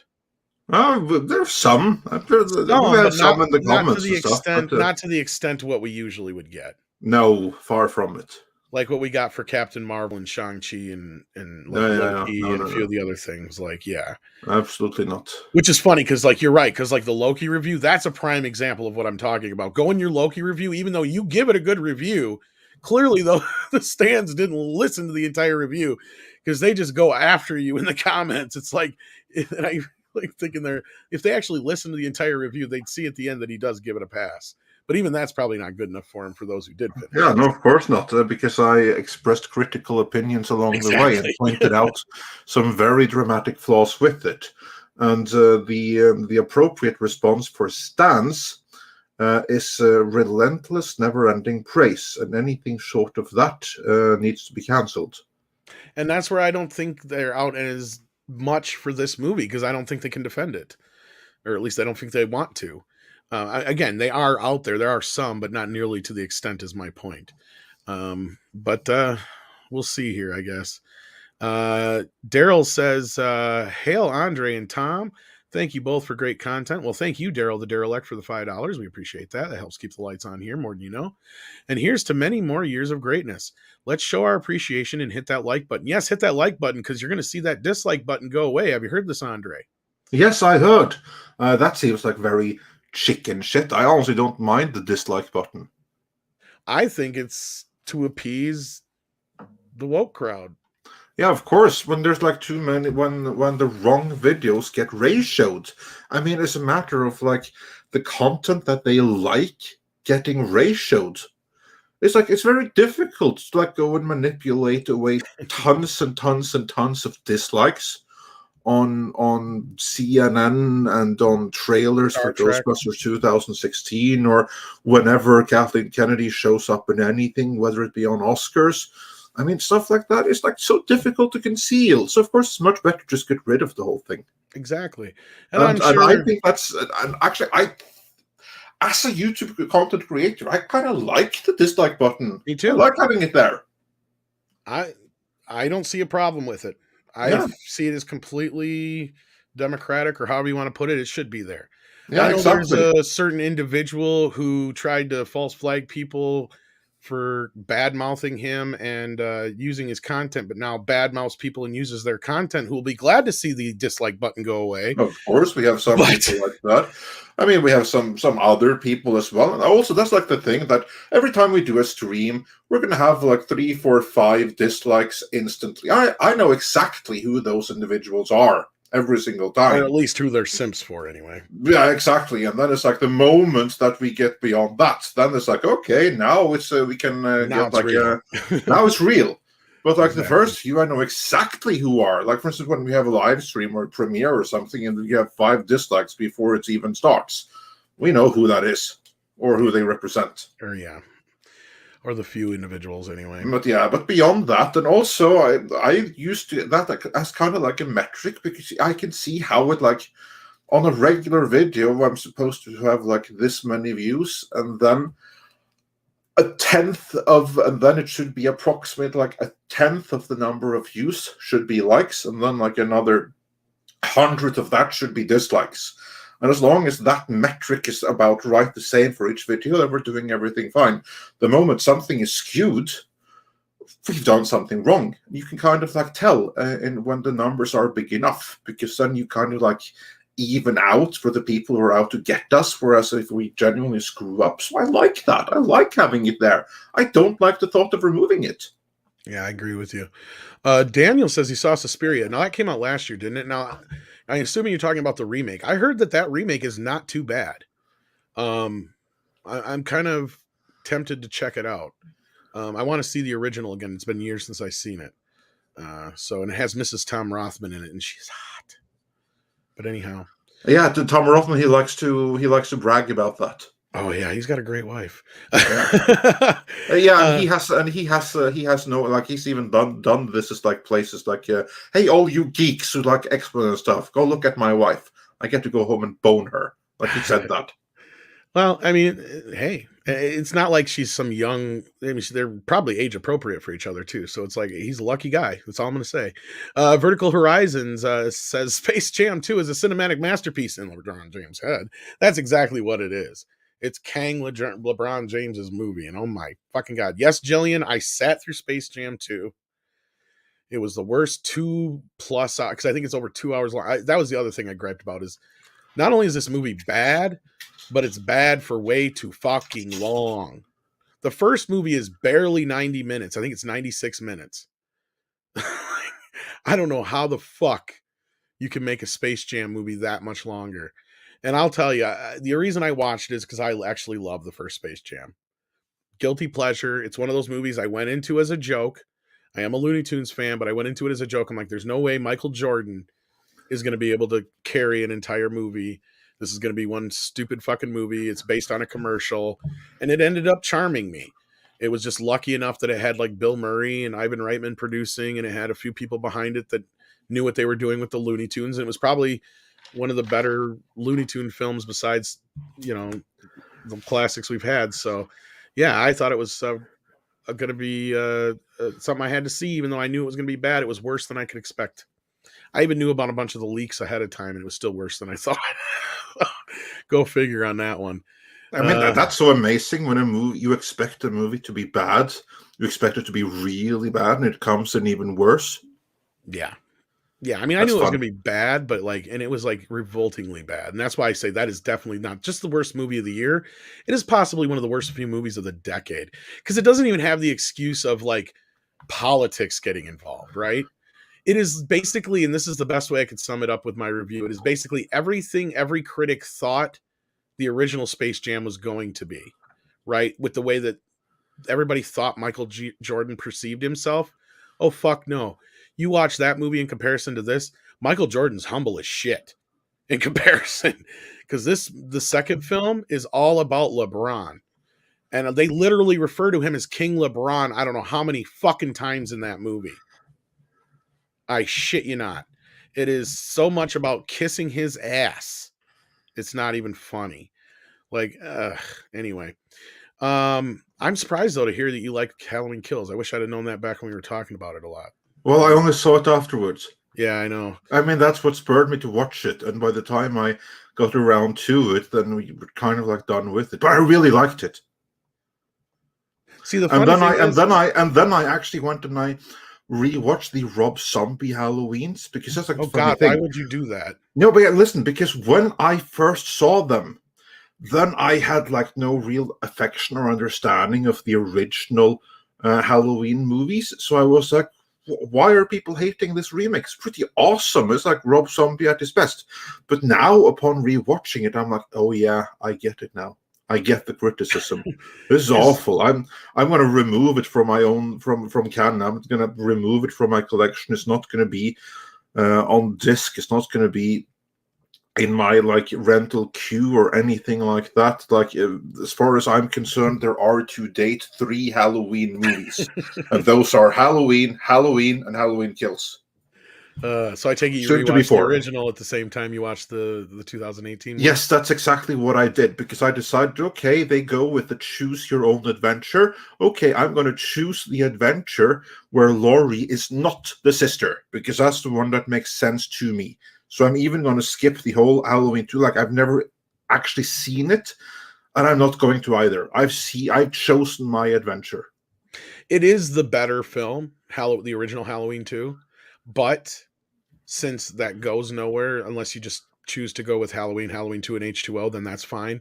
So far, that's still my preferred trilogy, but I don't hate these films. Like I said, the Halloween Kills made me appreciate 2018 in retrospect, but I'm also not above the criticism. I get everybody's criticism about the film. The script is bad.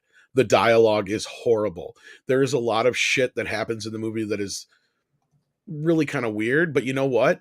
That's part of the reason why I love it, is because it feels like one of those old fucking horror films with horrible fucking dialogue, a bunch of shit that doesn't make sense. Like it just felt like that. I don't know. Maybe it was just that nostalgic feeling I got from it that I can forgive. I know it's like they say the same line 100 million times, like terror. What is it? Like terror dies tonight or whatever the fuck it is. They say it like 20 goddamn times in the movie. And it's like, yeah, I get it. It's bad, but I like it because it's bad. I don't know. Maybe it's just me, because I know they intentionally set out to make this like uber fucking deep Halloween movie, and it comes off cheesy to me in the right way. I don't know if that makes sense. Oh, I forgot to say that one. Sorry about that. Grab that again. Shane Wyrostek, if I'm saying that right. Your stack, maybe with a W silent. I would say the name looks very Eastern European, like Americanized, but originally Slavic name, maybe Polish or something like that. So I would imagine that at some point, it probably was Virostek or Virostek or something like that. But now I would guess Virostek would be like the Americanized version. Oh, we wouldn't do the V sound. We do more like a Wyro or Eurostek. I'm sure he'll tell us in the chat, and I appreciate that, Shane, because I don't want to butcher anybody's name. But Shane wonders, Andre, what is the best Scandinavian film? I'm not going to go with one. I'm going to give you a 3.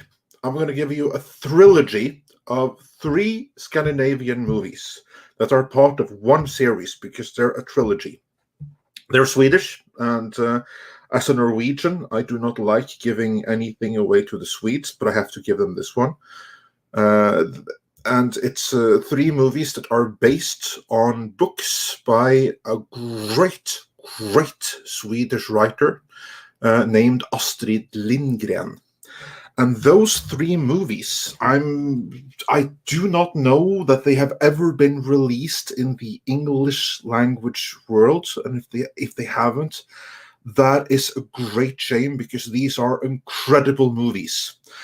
That's the trilogy of Emil from Lønneberget. I'm going to put a link in the chat here. I'm going to just find it here. It's about a Swedish boy growing up in Småland, which is rural Sweden in the early 1900s. There's a reference to the earthquake in California, or in San Francisco. So this would place it around 1906-ish. It takes place then. And then you see basically contemporary Swedish rural society from the point of view of a young boy. But through him, you also see the pain and the misery and the poverty and all of this. And these are great family movies. So I would say that they are the best. This is the same author who did Pippi Longstocking, which I'm sure many will have heard about. This is the same author. Oh, I can't think of the name, but I know. Yeah, I know what you're talking about. But Pippi Longstocking is a vastly inferior work. I want to see if I can't find a link here. Yeah, here we go. I'm going to put the IMDb link for the first movie. If you can find those, I cannot recommend the 3 of them highly enough. If you would go with just one, you would go with the second one. So yeah, they're all 3 independent movies, and the second one is the best of them. There you go. Hopefully that helps, Shane. And then we had, let's see here, SJ Shady 0169 says, since Eternals have a rotten critic rating and a positive user rating, does that mean the critics are is and phobes this time? No. Actually, yes. You have some critics that have gone against the other critics, saying that they are yes, in that respect. Yeah, I guess. But here's the thing: the positive user rating. Yeah. Here's the positive user rating, and this is the point that I made in the most recent video for an exclusive theatrical movie. There you have to.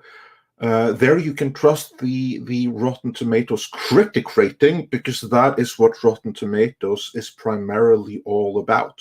Whereas the audience rating, that is subject to potential review bombing, whether positive or negative. For actual audience reaction for a theatrical exclusive, what you want is the cinema score.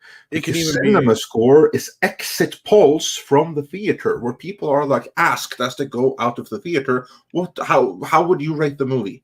Yeah. And not only that, it can be manipulated.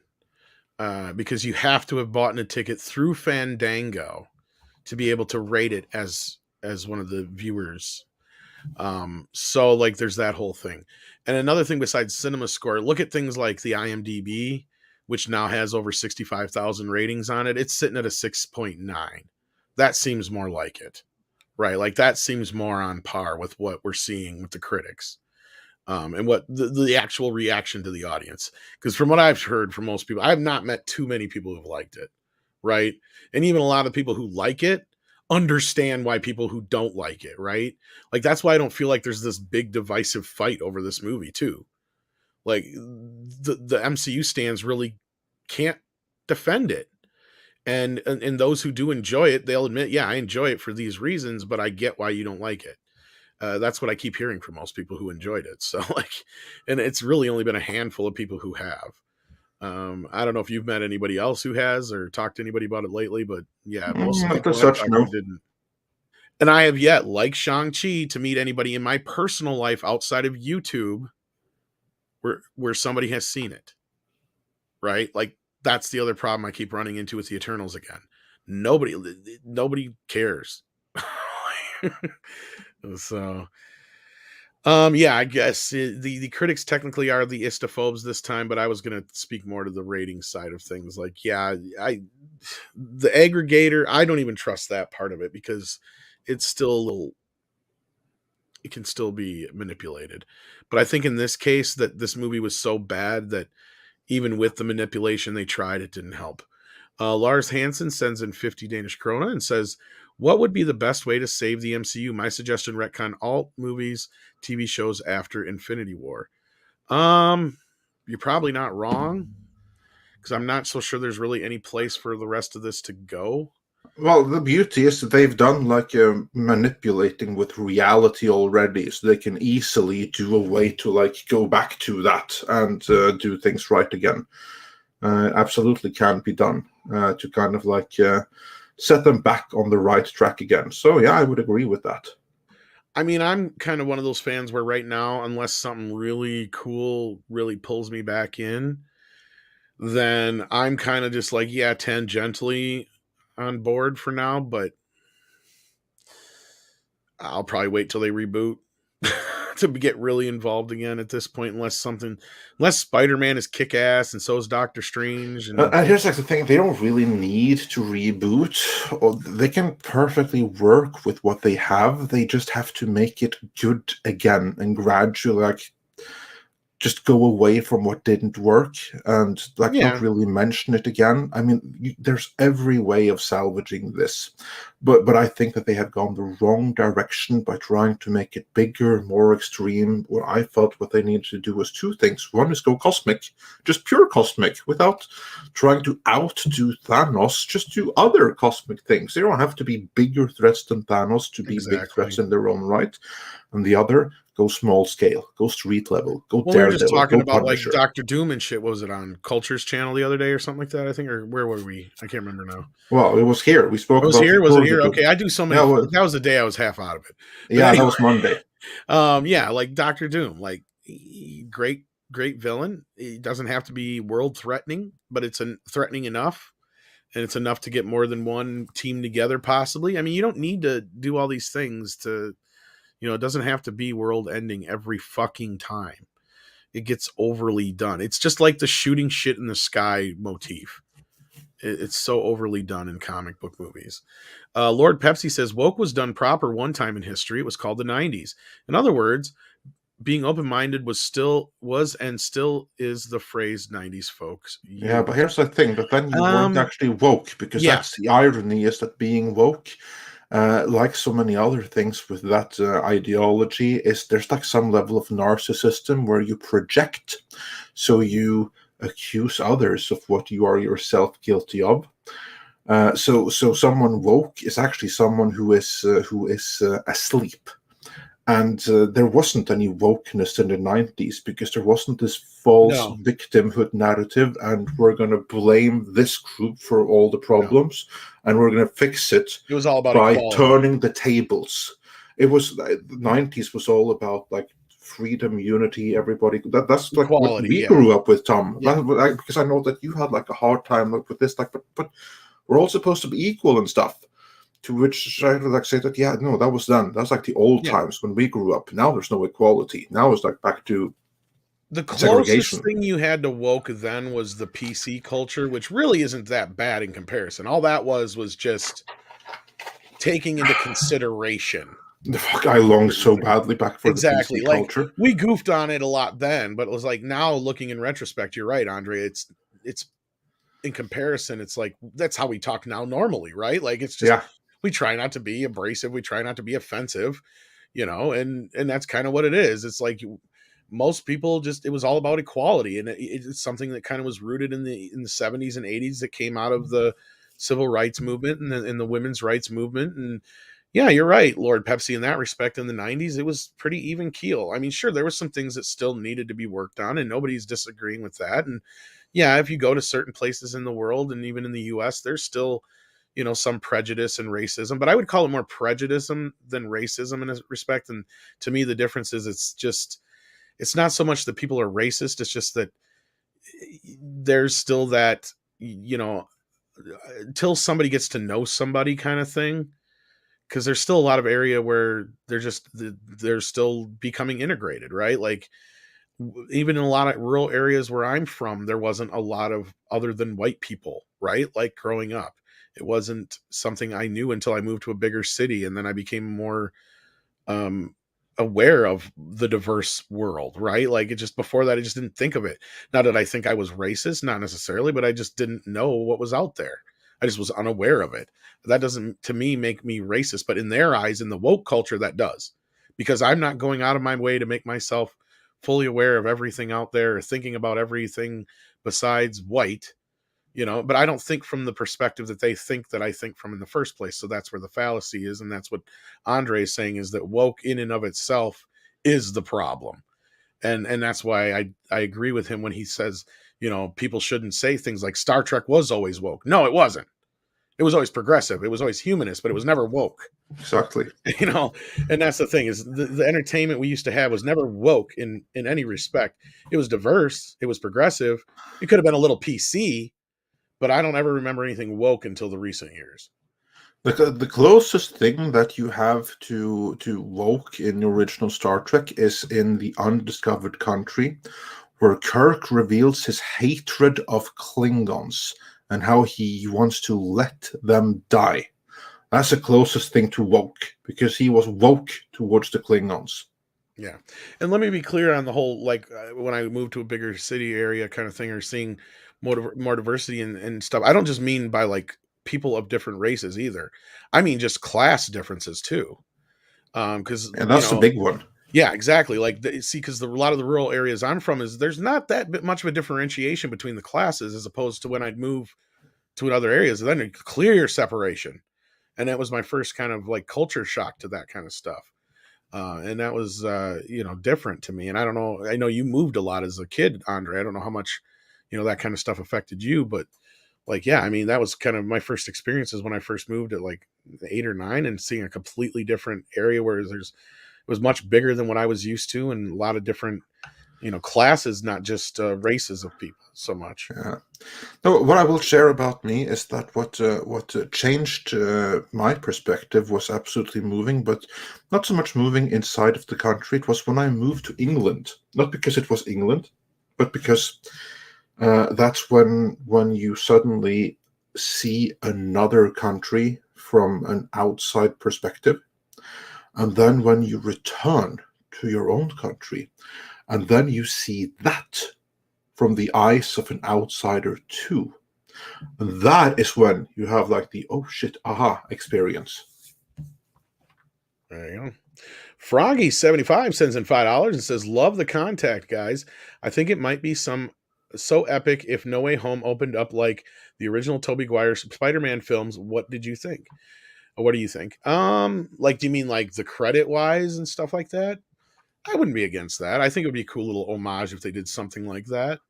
With the photos and how it kind of goes with the webs and stuff like that in the sequels. And, I'd be all for it. I think it'd be kind of neat. Yeah, that would be super cool. Yeah. I've actually, we talk about scores all the time. That's actually one of the scores I keep forgetting, Andre, is how well the Spider-Man score has been done. It's one of the best I keep forgetting that ever. One. Yeah. Because I love how they integrate the classic Spider-Man theme along with some new stuff, and it feels right. I mean, I guess it's kind of cheating since it's stealing the old Spider-Man theme here and there, but it is one of the more memorable of the more recent film series and absolutely scores, that's for sure. Ani Baka says, I know I'm late to ask this, but do you think the Eternals was pushed up in scheduling to make competition for Does Then Announce New Gods? And the then announced New Gods? Yes, that's what he means.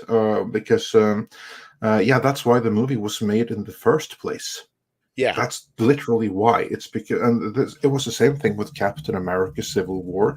I mean, Kevin Feige even later came out and admitted it, that after Warner announced Batman v Superman, he knew that they had to have a response to it. And that is how Captain America 3, which they were doing anyway, came to be Captain America Civil War, which was basically Captain America versus Iron Man. That whole angle came to be because of Batman v Superman. And you can rest assured, and we've made this point in earlier videos too, that when Warner announced Jack Kirby's New Gods, not to be outdone, Marvel announced Jack Kirby's Eternals because that's their response to the New Gods. Because what is the Eternals? Well, that's basically Jack Kirby redoing the New Gods for Marvel. Yeah, exactly. Again, they were hoping for a repeat of Batman v Superman and beating DC at their own game. Of course, this time it didn't happen. No, I think you're 110% right. Because I said almost the same thing the other night or day or whatever it was. And I think that's going to be historically where we go back and look and say this is at least where the Marvel Universe either took a wrong turn or where the trouble started before they righted the ship. Whether whatever happens here in the future, we can't predict that yet. But it is looking like there's two diverging paths that could be possible now, as opposed to even a year or two ago at this time, when the Marvel Universe was just like the worst case scenario was the Captain Marvel kind of situation, where we're like, oh, well, as long as we don't have to worry about too many of those. But yeah, no, now we're looking at a ton of those kind of things. And if that's the case, then yeah, we're looking at bad things ahead. But I think you're right, Andre. The origin of that was Feige turning around and worrying about what DC was doing. He should have just kept moving forward, kept setting the trend. Instead, we're going to go back and say that is the moment, no matter how we feel about Civil War and Infinity War and all that kind of stuff going forward. Everything after that moment was him reacting to DC. Captain Marvel happened because of Wonder Woman, right? Kind of. Black Panther happened because they were going to do Cyborg. I guarantee you that was part of the push for that. Plus, they wanted to beat DC to the punch. Everything they were trying to do was always to beat DC to the punch. And Kevin was able to facilitate that because they already hit the ground running, because they already had everything in place with their previous films, setting all this shit up. So anything they did post Avengers, you could change things here and there a little bit and get away with it. But now, unfortunately, they've gotten so deep into this that the few things they have done post Civil War are going to be the undoing of the MCU if it all falls apart from here on out. So yeah, I think that's the case, and I hope that ain't the case, but I think that's where we're at. And the Eternals was definitely pushed up to compete. That is for sure. Lord Pepsi has another $2 for us. Thank you so much. Says, have we reached a form of peak internet? Maybe. I'm sure there's like some advancements that are going to be made. I'm not so sure what you mean by peak internet. Yeah, what does that mean? Peak internet? If you mean like social wise or like with YouTube, like you could be right as far as us having freedom, because things are really cracking down in that respect. It's going to be a different world in a few years, I bet, unless something really massively changes, because they're doing everything they can to make it more difficult to speak your mind on these platforms. Just notice how we have to censor ourselves all the time. It's funny because I can say a lot of shit that I couldn't say on the radio, like shit and fuck and certain other things, and talk about with you. But there's a ton of other shit that I used to be able to talk about on radio that I can't talk about, which bothers me. Because that should be my right as a fucking citizen of America to be able to talk about that shit. And the fact that I have to be silenced about it does bother me. Yeah, well, I think you're confusing today's America with the one you grew up in.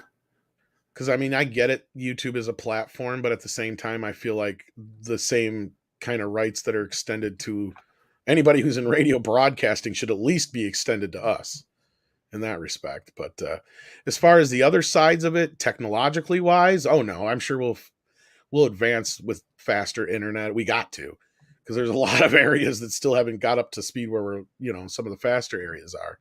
On top of, I'm sure at some point we'll get into more, instead of just video, we'll have holographic shit and stuff at some point. I mean, It'll get there. It's just Yeah, in terms of technological development, I'm not worried. Let's put it that way. no, in that respect, no. But the other side of it, yeah, I'm definitely, as far as peak internet, if you mean like the ability for us to go out there and freely speak our mind and truly be free, because there's a lot of places that, they probably got used to the idea that, hey, I can speak my mind and nobody's going to come persecute me for it for the longest time. And now that's changed. So we'll see if that's what you mean on that one. Then Paulus Plain has another one here, Andre, who says the trip is the Norse.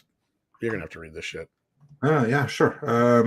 The trip is that the Norsk Fjellheimen and the Norwegian mountain home is take my money. So basically what he's saying is that in Norway you have like this romanticization of the rural life in the mountains, the mountain life. And so many people, myself, actually have a cabin in the Norwegian mountains.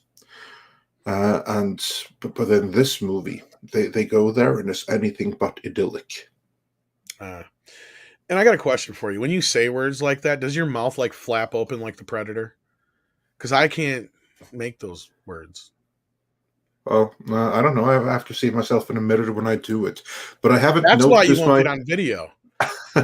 but I haven't noticed my fellow countrymen like really flap with their mouths when they do it. But then You again, wouldn't it could tell be. us. But it could be because we all do it and it's normal to us. That's what I'm saying. Yeah. It's not, and then you would hide it from us if it was true. No, I'm just kidding. Anyway, I just thought that was funny, and it probably fell flat. Aiken says, "I seriously think a dislike should require a comment or selection from a list in order to submit it." No, I don't think so, honestly. I think it's perfectly fine that you can easily just like hit that thumb. I think that's very fair. But as we like to say, that hit that like button or hit that dislike. But if you do, please leave a comment and tell us why.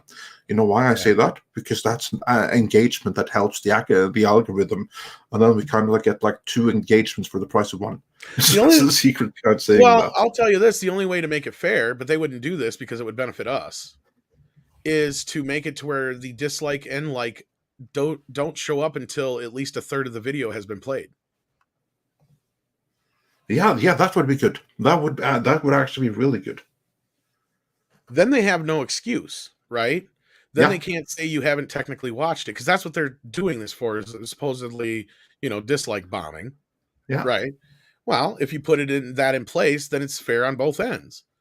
Then you can't like something without watching it, and you can't dislike something without watching at least a third of it, or even half of it for that matter. Yeah. No, shit, if they wanted to, they could not put it up until you watch an entire fucking video. I'm sure that they could put that in the cookies or whatever the fuck you do. I don't know, the internet stuff. This is where I sound like an idiot when it comes to technology, because I don't understand the internet. I just know stuff goes. Can you believe I worked for an ISP for a while? I worked in the customer service department, though, so don't worry. Yeah, no, I can absolutely believe you working in customer service. I did advance to advertising, though, so. So yeah, that's cool. Yeah, no, that's good. That was probably my best job before this. Aiken says we got that one already, but thank you so much for that. And we also had a couple of member chats. Yes, we did. Let's grab the one I got here anyway. Accidental Tourist says, anyone who hits the dislike button on Midnight's Edge in the morning goes to Hades automatically. Well, Crom definitely frowns upon you, that's for sure. Yeah, absolutely. I don't know if we had any other member chats. Do you have them handy if we did? Yeah, give me 1 second here. I do want to welcome Saggy to the as a member. Thank you so much. Saggy welcome Saggy. And I think we had another Midnighter earlier too, but I missed it. Darn it. But welcome all our new members today anyway. I'm just looking over the Twitter chat for the mods, because I think I saw Willie. He might have just shared the one I did, but because I didn't see any other ones. But maybe that was the one. No, he's got one from Nicholas Horton. It says, "Hail Tom and Andre. I hope Ghostbusters Afterlife does the original cast justice. Watch the final trailer today." There you go. So I thank you, think it Nicholas. will. It sounds like it will. Sounds like it will.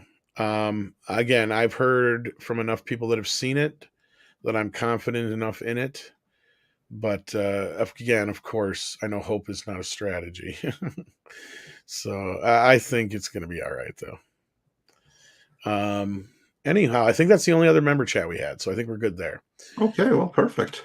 Ani Baca says, fun fact, Chuck Jones hated Space Jam. Well, I'm not surprised. Well, he was evidently a man of taste. Again, I totally understand like why Andre wouldn't like it. It's not a great movie. It's not any kind of movie that I would say is a great example of anything. Like even in the sense of like movies where you combine animation with live action, it's probably lower in the top 10. That's about where it lies, but it was just one of those movies that was better than it had the fucking right to be. But anyway, Aiken says, I seriously think the dislike button should require... Oh, we already got that one. What did I do here? Hit it again? Went backwards. Yeah, and also in members, Ord's board rejoined as member today. So yeah, hey Ord's hey, my boy. That's awesome. Jillian N says, "Oh my Tom, here's something to show my sympathy for seeing LeBron in the amazing Technicolor Eco Trip." That was worth it right there. You're right about the first Space Jam. It's a lot of fun, and that 1996 website is legend. I should say is legend because it's still up as far as I know. Or did they revamp it? I think they revamped it for the new movie. But I still think they made the original one still available there, which is kind of cool. But there you go. Right. Let's see here. Did we have any other super chats? I think we're caught up now. Was there any news other than that, Andre, that we had to touch upon? Today was actually a really slow news it day. Was. Well, I think everyone is busy watching the legal stream. Grand Wazoo says, Andre and Tom, the best odd couple on the internet. Stay as you guys are. Well, thank you. I don't know if we're so much an odd couple, but maybe. We've never actually been in the same room yet, so. Oh, well, as soon as it's possible with international travel again. Yeah, I got a bunch of packages here for you, so hopefully another one's showing up soon. Joe Come Stark says, let's make Tom watch Say it, Tom. Go take Connell. That was not too bad. Göta Kanal. It's the Gothenburg channel. It's a Swedish movie called Göta Kanal. It's actually a movie that I haven't seen it myself. I really want to see it.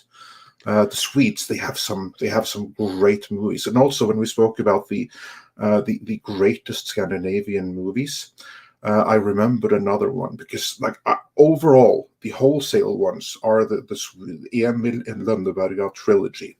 But outside of that, for standalone, one of the single best war movies, no, actually the single best war movie ever made, you ask me, is a Finnish movie.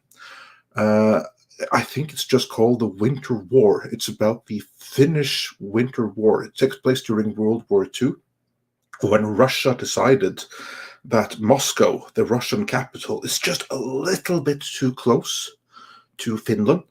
And so we need to annex a good chunk of Finland to create some more safety so that the Allied can't invade us through Finland. And so Russia invades Finland, and they met some heavy freaking resistance because the Finns are tough and they know how to fight. And that's one of the greatest war movies ever made, if not the greatest. Those that want to see another great Scandinavian war, look out the Finnish Winter War. And he also says, Hail Midnighters, and all I can see there is go take anal. Yeah, that's all I see. So go take anal. There you go. Double Back Again says, Andre, I really enjoyed Katla. What, the Icelandic volcano? I believe so. Yeah, well, cool. I'll tell Iceland you said hi and that they are forgiven. And then I didn't see Shane tell me how to say his last name, so I'm just going to say Rostek, Wyrostek again. It is Rostek. Polish and it is pronounced Wyrostek. I thought it looked Polish. I had to have one more funny time with it. Yeah. Thank you for the suggestion. I think that Sony needs to tighten up their Spider-Verse like Phase 1 of the MCU. Um, if Tom Rothman wasn't in a president, they might.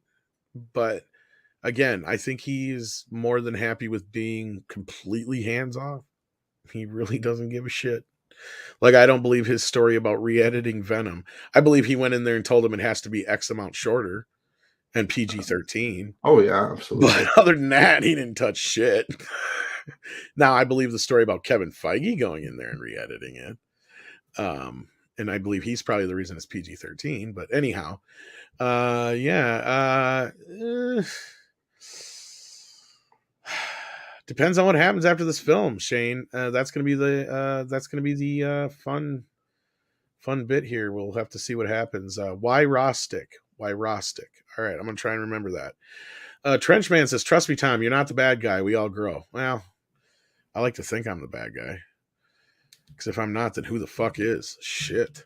Stephen Yarnell says, "Our media, government, and entertainment needs to move away from demonizing, and start humanizing again." Yeah, they never will, though, because that shit don't sell. Yeah, because look what they did for 4 years, man. They basically went to shit as soon as they didn't have an enemy to go after. They didn't have a bad guy to point a finger at.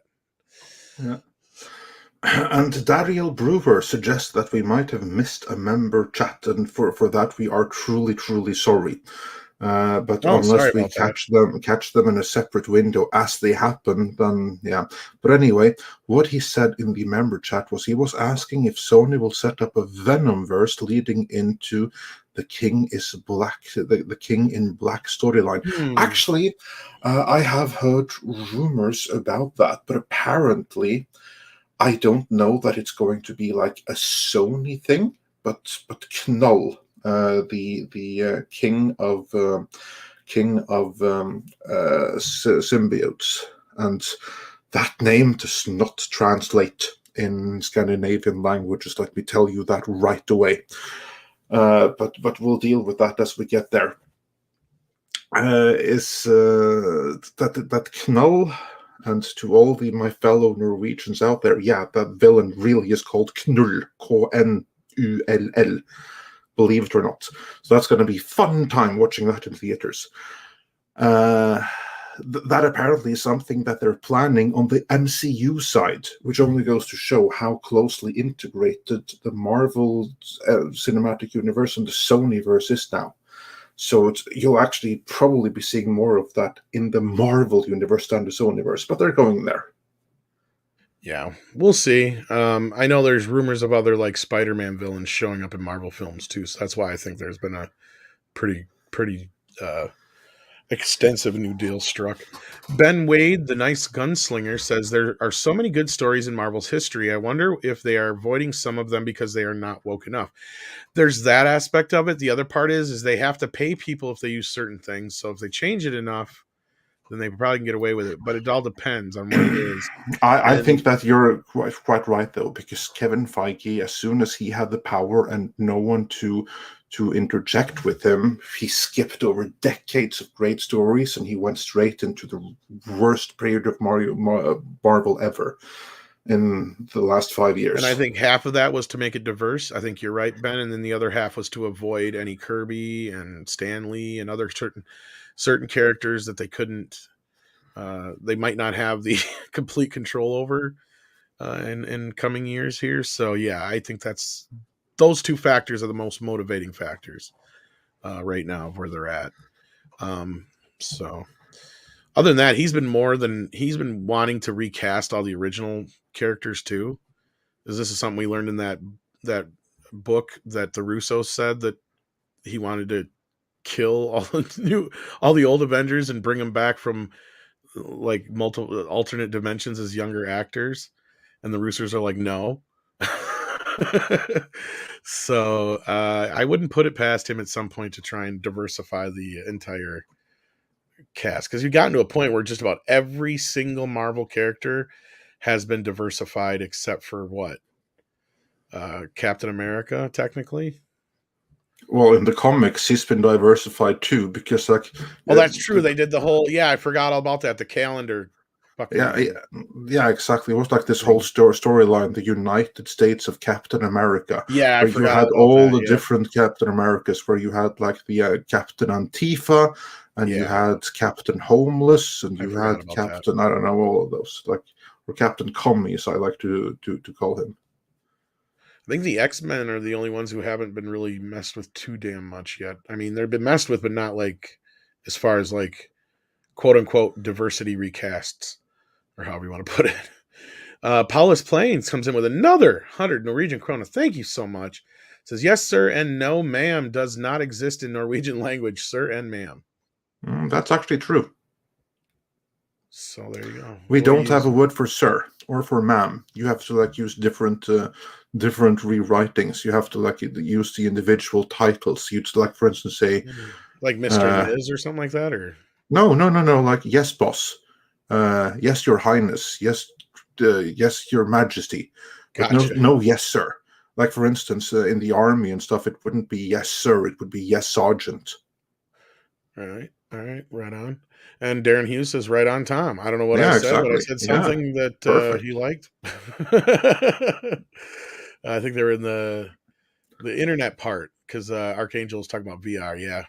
Hologram. Oh, yeah. Yep. That's where they were.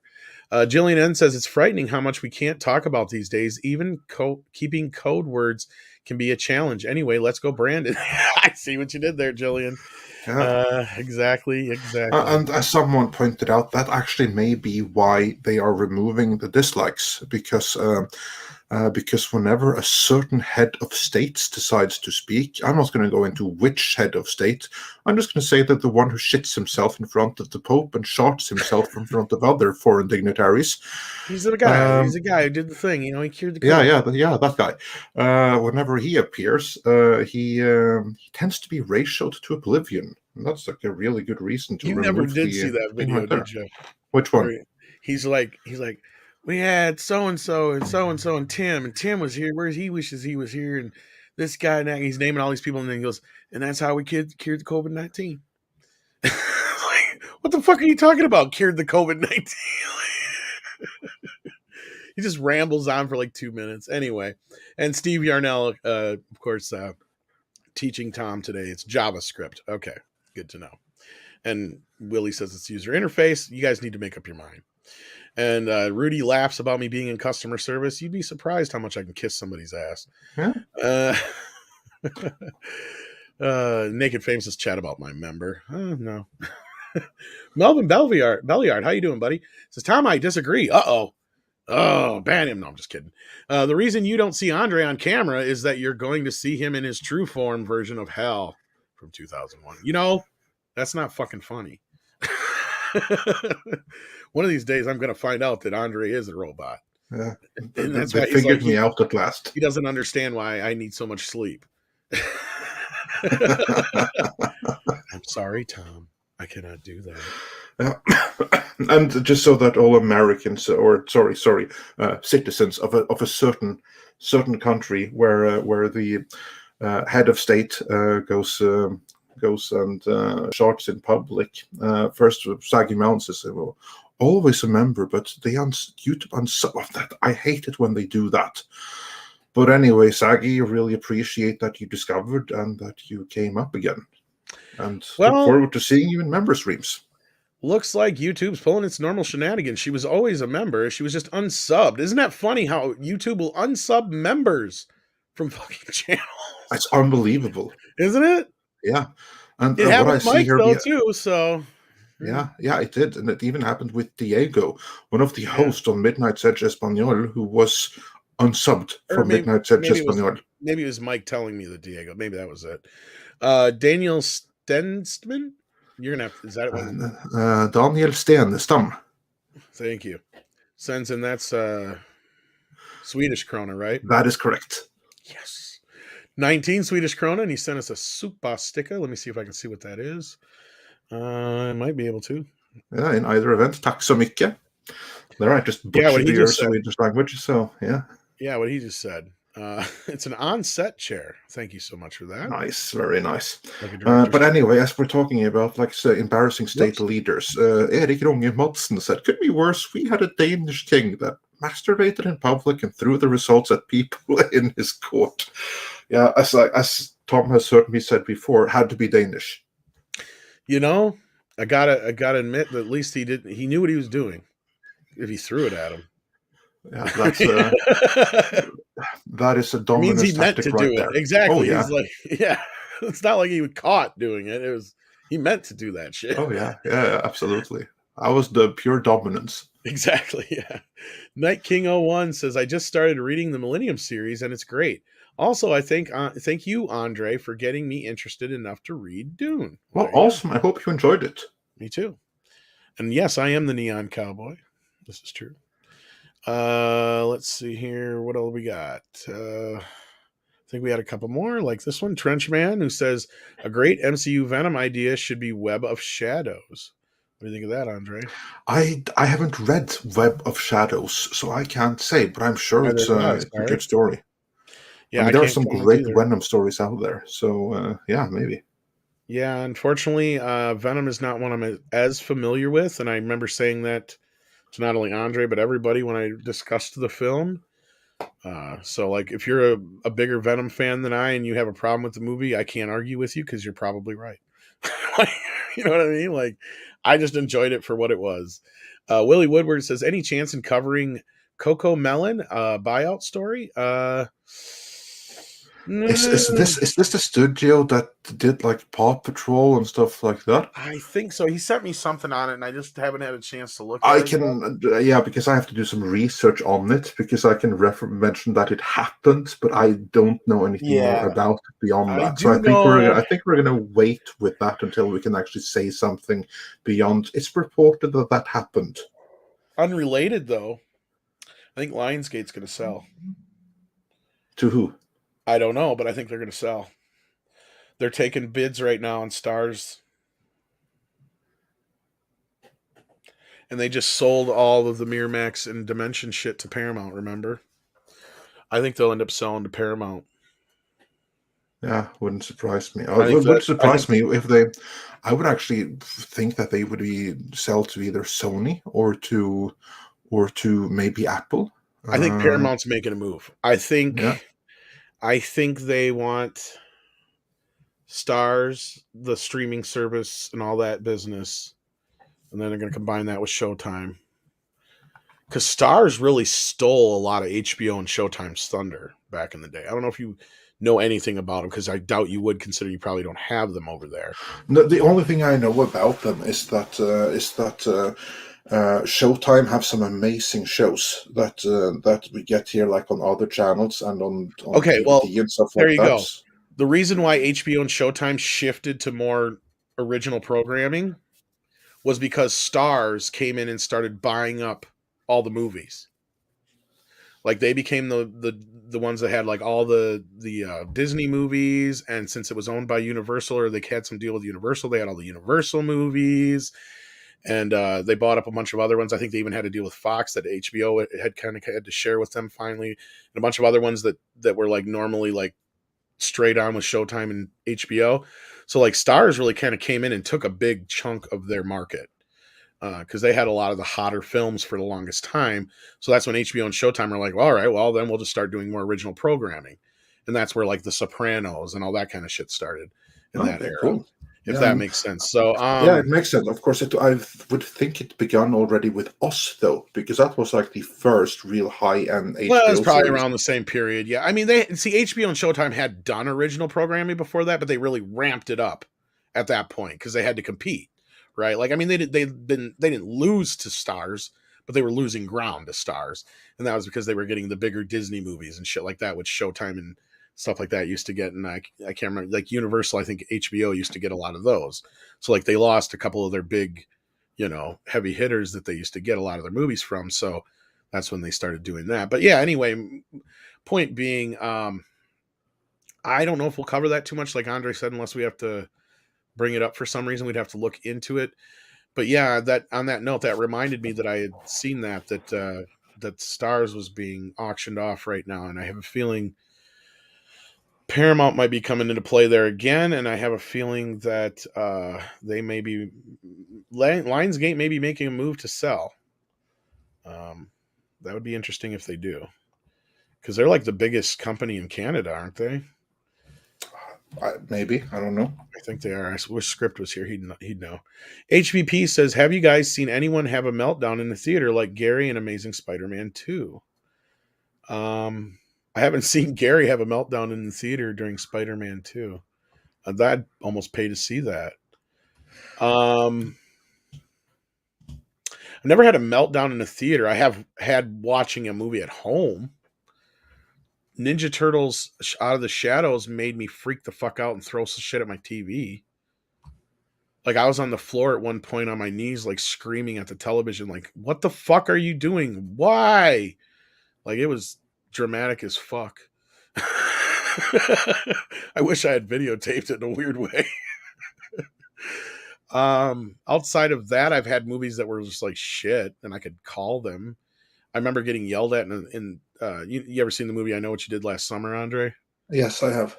Okay, like of course that came out like right on the heels of Scream and in the wake of Scream. That's what I mean. Scream ruined Hollywood. Yep. Well, this is where I first realized that was happening, Andre, because my buddy bugged me. You may have even heard this story before, but I don't think I told it live on the air. My buddy bugged me into going to see the movie. He's like, "It's better than Scream. It's the best horror movie ever." Blah blah blah blah blah. Drug me to the movie. Within a few minutes, I've kind of figured it all out. I was calling out everybody who was going to die throughout the movie, and I even called the ending. And about 2/3 into the movie, some guy yelled at me. He's like, "If you've seen the fucking movie, asshole, don't spoil it for the rest of us." Like, that's the problem. I haven't seen the fucking movie yet. I didn't hear another word for the rest of the movie. So yeah, that's like the closest I've had to that experience, I guess. The only other thing that would be close to a meltdown in the theater is just I told the experience I had of trying to see Jurassic World and the bullshit that shenanigans that had with flip-flopping theaters and stuff. I told that a while back on a couple different shows. So yeah, that's only other than that. Have you ever had a meltdown in a theater? Never in Norway. Never in Norway because we're too dead inside. But when I lived for 1 year in England, this was in 2005, 2006 when I did my master's, and that was when Peter Jackson's King Kong came out, and that was a movie that obviously stirred feelings because in that movie, not one but two near fist fights broke out. One of them was right next to me, and that was like a guy that had brought his son into the theater, and his son, he was like honestly way too young to be in the theater. He was like, I don't know, 6, 7, something like that. And he was like asking his father the whole time during the movie what was going on, and the father was like explaining the whole movie to him, loud and clear, so everyone around heard. And then, like, one of the other patrons in the cinema, he burst out loudly, like, "For fuck's sake!" And then the father, he was like, "Language! You don't dare swear in front of my son." And then the two of those, the father and the guy who was fed up listening to the guy like narrate the movie, they almost broke into a fight there. And then, like half an hour later, a little bit further away from me, there was like this group of like 4 or 5 teens that weren't respectful enough in the eyes of an older man, not much older, like a guy who was like in his, I would say, 40s. He was like a fairly big guy, like a bit fat, but most of all big and strong. And he was fed up of their disrespect. So I think that he punched one of them or something. And then these 4 kids, like at least 2 or 3 of them, they wanted to fly right back at him. But the other 2 were like, "Dude, look at the size of this man. He's going to freaking flatten us." So like there weren't any more than skirmishes in that. But that was like a movie where there were 2 near fist fights in the theater. That's the closest thing I've come to an in-theater meltdown. Other than that, I mean, I remember like hating sitting through like Ghostbusters 2016. Like, but there was only a few other people in the theater, so it wasn't like me making any kind of scene or anything. If I had seen Amazing Spider-Man 2 in the theater, I probably would have been very pissed. But I didn't really care enough for the first film to waste my time to go see the second one. I just waited till video. Whereas in my case, I prefer the Amazing Spider-Man 2 to The Amazing Spider-Man. And you're insane. You also like Ninja Turtles, so you have bad taste in some things. I'm telling you now. I guess sometimes my opinion doesn't count. In this case, I don't know. Because it has a lot of the same issues that Out of the Shadows and stuff like that have, and you like that, so I'm just like, oh, man. No, I had fun with it. It could have been much better, but Night King 01 says, isn't the X-Men diverse already? Not diverse enough. Too many white men. Yep. And you even have men in the title, and that's problematic. And people thought I was kidding when I said that shit a while ago. Troy Pacelli said, so what Lionsgate property will the Kurtzman destroy? Well, luckily, I think they're about done with John Wick. Other than that, what does Lionsgate have anymore? Yes, Sadie, I know you got to go potty. We are reaching the 2.5 hour marker. Well, they can always reboot Hunger Games.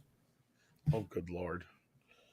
I thought I heard something about like they were going to be maybe doing some series on that or something. Yeah, there you go.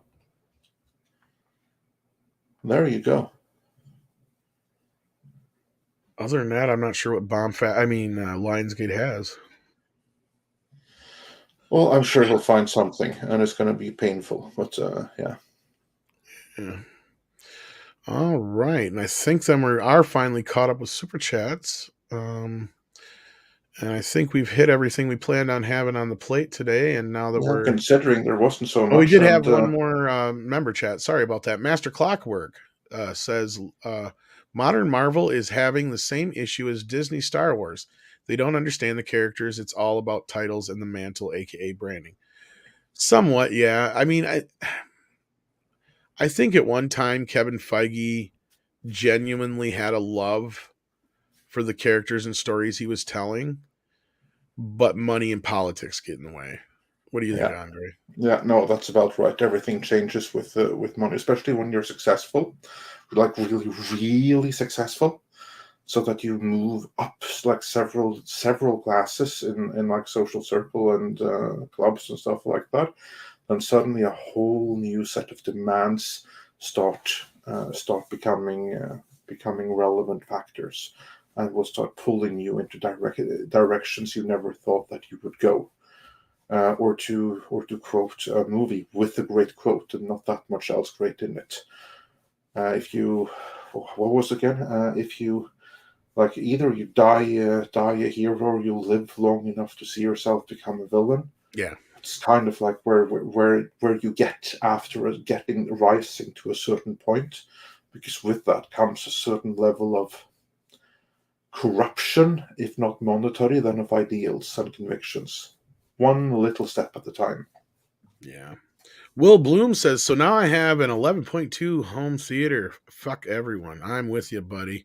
Speaking of home theater, in just 11.2 inch home theater. That's not so big. No, he's talking about 11.2 Dolby Atmos, probably. Oh, okay. All right, cool. Yeah. Yeah. All good. It's 11 regular speakers and 2 subs. Yeah, that's probably what he means. You, sir, are going to enjoy 4K for you tonight, I believe, which is going to be in just under 3 hours, just over 4 hours, 3 hours, 3.5 hours, 5 Central, 6 Eastern, with Valiant, Renegade, and myself, and who knows who will pop in. But we're going to talk about a few things, and he says, yes, Dolby Atmos. I figured as much. So, yeah. Hopefully we'll see you here. He's got a 77-inch OLED. Oh, nice. Nice. Very nice. Very nice. And as Xenomorph says, it is time for Koalas in the Rain. So hopefully we'll see you all later, like Duck Nation, on 4K for you. If you guys head on over to Nick Ricada's channel or wherever you roam, tell him that Midnight's Edge sent you. And don't forget that we love you and to take care of yourselves and each other. Anything else to say, Andre, before we get some koalas wet? As always, thanks for being here. We really appreciate that. For being here, being part of the community, liking, subscribing, becoming members. We really appreciate that. We have more scripted content coming for you in the next few days. So, Tom, just brace yourself. I know you haven't got the script yet, but you know the saying, quiet before the storm? That's where we are right now. Lovely. So, yeah. Night King 01 sends in one more super chat. Thank you for that. Says, people are saying to do Star Wars The Old Republic. Please don't. That's the last era that hasn't been ruined. If Raven is ruined, there is nothing left. Well, it's funny you mentioned that, Night King. I think this goes along with Doomcock's recent video, which I haven't seen, so I can't really say for sure. But along with that, I think he had said that he had heard that the High Republic is dead. And now I heard another rumor that there's some Old Republic and something else in the works now instead. Yeah. So these would be JPEG projects, and honestly, I wouldn't be too worried about it, because these would be replacement projects that may be coming from the mind. Again, rumors. But yeah, because what rumors is happening that I have heard. Again, I have not seen Doomcock's video. So this is not influenced by anything he's saying at all, because I don't know what he's saying. But what I have heard is that all of Kathleen Kennedy's projects are all killed by one. And they'll be replaced by more Favreau projects. So he's completely remaking Star Wars in his image. Yeah, and it's Revan, not Raven. Sorry, I flip-flopped it. My eyes are getting fuzzy. I've been up since 1 o'clock this morning. And yes, that's not my fault. No, it isn't. No, my sleep schedule is just all out of whack. That is half your fault. Xenomorph isn't even optimistic under Chapek, and that's not hard to blame you to be. Can't blame you at all. What I will say, though, you know what I have to comfort me? That even if our entertainment is fucked and it never comes back, although it's a poor consolation, there's still some consolation in that I have enough utter badass original Conan comics from the 70s to keep me entertained for a lifetime. And you bring in some Judge Dredd comics up until they became bad too. It's enough to keep people entertained for many, many years with all the stuff that's there. So, and also people like manga and stuff. So there's enough there to keep you entertained if all else fails. All right. So with that, I think we're going to close things out. And thank you all. Again, if you head over to Nick's channel, tell him we sent you. I don't know who else. Yeah, I don't know who else is live, Sadie. Looks like everybody's watching that. He's got 73,000 people watching right now. Wow, that's amazing. I'm so happy for him, though. Well me too. That's amazing. I hopefully this helps Nick out quite a bit. I can't wait to talk to him again soon. Yeah. Looks like they're about to go live on Hot Toys as well with Robert Meyer Burnett. I'll throw the link for there. So if you go to either or, tell them we sent you then, I guess. And with that, there's a bigger chance they'll hear you on Hot Toys. Yes. And I got to say this. I don't know if he's listening, but Mike told me what he's getting me for Christmas this year. And that man is a fucking angel. And hopefully we'll get to show our Hot Toys off when they get here to the boys, because he got me a hot toy for Christmas. And yeah, I can't believe it. It's the Axel F hot toy. So thank you for that, Mike. I can't wait to get it. So with that, I think we're going to wrap things up. So tell Nick or tell the boys over at Hot Toys we said hello. There's the link for the Hot Toys there. I'm sure it won't be too hard to find the link for Regatas if the mods already haven't.